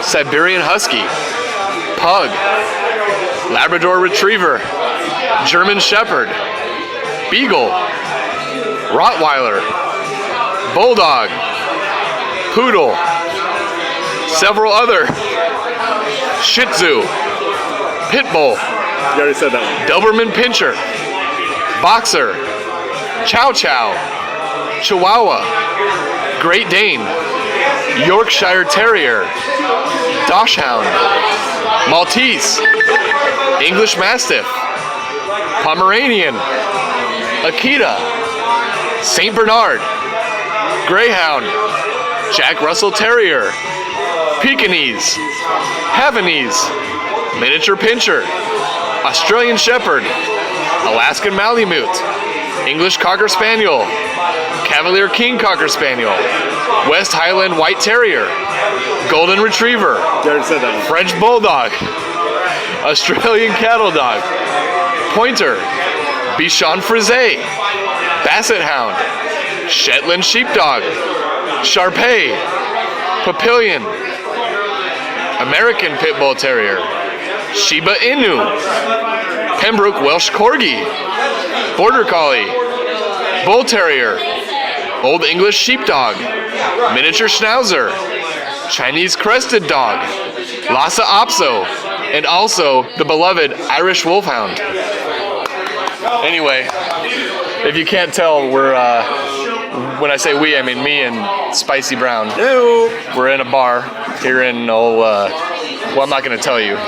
just because I like to keep our whereabouts a secret. Yeah, just safe, just for OPSEC. We don't want people to know where we're hanging out and shit. Just for our safety. But we're out tonight. We're having a good time. We're supposed to go to a concert tonight. We're gonna go see Prof, right? Pretty typical for us to get together on the weekend to go see a concert. We've done it quite a few times. We did Prof last year as well. One of the best shows I've ever seen. I've said that on the podcast. So we're just getting primed up, getting ready. Pretty good time. Yeah, great time. And last time we went to Prof, we had this weird thing where RPM, he had some excuse at the last second why he couldn't come. Huh. So little E ended up coming. It was one of the worst nights of my life. He was drunk as fuck, dude. Drunk as fuck. It was pretty bad. I had to pull over interstate twice so he could puke. It was not good. But this year, we've had it planned out for months. Yeah. I bought this ticket for Meston. And old RPM tells me about an hour before I'm getting ready to leave Lincoln to head to Omaha that he fell down a ladder and is going to the emergency room and can't come to the show. It's pretty silly. It's pretty silly. It's weird because, it's January. Right. It's January 13th is Friday the 13th. Maybe it's some Friday the 13th. It could be. Thing that happened, shit happens, but why are you climbing ladders in January, man? Also, you ever heard of the story of the boy who cried wolf? You tell it, you cry wolf often enough and people are going to stop believing you. Absolutely. Meston, so quit fucking backing out on shit. No big deal. He bought you the tickets. I mean, he's going to swallow that money. Maybe you could send a doctor's report or something so we have proof that you were actually in the hospital for a ladder injury. So Ladder injury. What do you suppose happened? Like a rung broke while he's climbing it because he's so fat or what? Yeah, could have. Yeah. Something could have slapped him right in the vagina. So something like that. I call little Daniel Alberto Molina because see what he's doing. He said, yeah, he'll gladly take Meston's ticket, right? So the plan for the rest of the evening was Danny's going to come. Yeah. About 10 minutes ago, it's 19:35 right now. About 10 minutes ago, Danny texted me he's not coming. He forgot he had more important shit to do. Oh, shit. That's pretty fucked up, Danny. So fuck me. Yeah. Fuck Brown. Yeah. Got it. Whatever. Also, a couple other people we'd like to give a shout out to. I'll let Brown handle this one. Yeah, so we hit up Planet Cuba. We're in their neck of the woods. Again, we're not going to reveal our location, but we're kind of in their neck of the woods. They said they'll come out to have a drink. We tried to get them to come out and have a drink, and we said, by the way, we do have an extra ticket to the show. They bailed. Both of them. Yeah, both of them bailed. Halatic claims he was babysitting. Yeah, which is weird. Whatever that means. He's a man with a lot of skills, certifications, paramedic shit. Right. He does skydiving lessons. He helps people skydive, tandem, all that stuff. You're telling me you have all those skills, firefighting, paramedic, skydiving, plus other skills, and you're wasting your talent babysitting. Yeah. I mean, come on, you're better than that. You're better than that, bro. Plus, you don't have any hair, so I mean, I don't know if that has to do with anything. It's creepy. It doesn't have anything to do with anything, but you're bald, so. Yeah. But yeah, Kuba, he said, I thought you guys were hanging out at 6. I said, we were. Like, how does that change anything? He goes, well, I'm at my girlfriend's house now. Yeah, when we say we're hanging out at 6, it doesn't mean like we're hanging out at just that minute when it turns 6. Like, we'll start at 6 and then we'll end whenever the fuck it's going to end. Like, fuck him. And then we catch word that there's a party in town. Yeah. That's probably the worst part of this whole thing. Old Denmark and Slayer are having a party. So I'm like, what the fuck? You had a party, you don't invite us. And then now they're backtracking. They're saying, oh, it's not really a party. It's just kind of a hangout. So pretty much everybody said fuck us. You know what I mean? Yeah. So couldn't happen to a better group of guys, I guess, no, right? I guess not. Nobody. I asked Cam earlier if it was because we smelled or not. She said no. She assured us we do not smell, but she's biased for sure. Yeah. So, well, anyway, we're gonna go to the prop show and have a good time regardless of who's with us. Yeah. So, everybody else with us. Yeah. Oh yeah, regardless of who's not with us. Yeah, right. Or with us. I guess it works either way, right? Either way, yep. So, as always, signing off for old Pagnasty and Brown. I'm Rob Long. Go fuck yourself. Oh, also, we forgot to say what we're drinking. Oh, yeah, we're drinking Jameson. You are drinking Jameson. I'm drinking Jameson. I've got a Guinness. So, Shouts out to John Jameson or something. Yeah, that's right. Something about that. All right. Love you. Bye.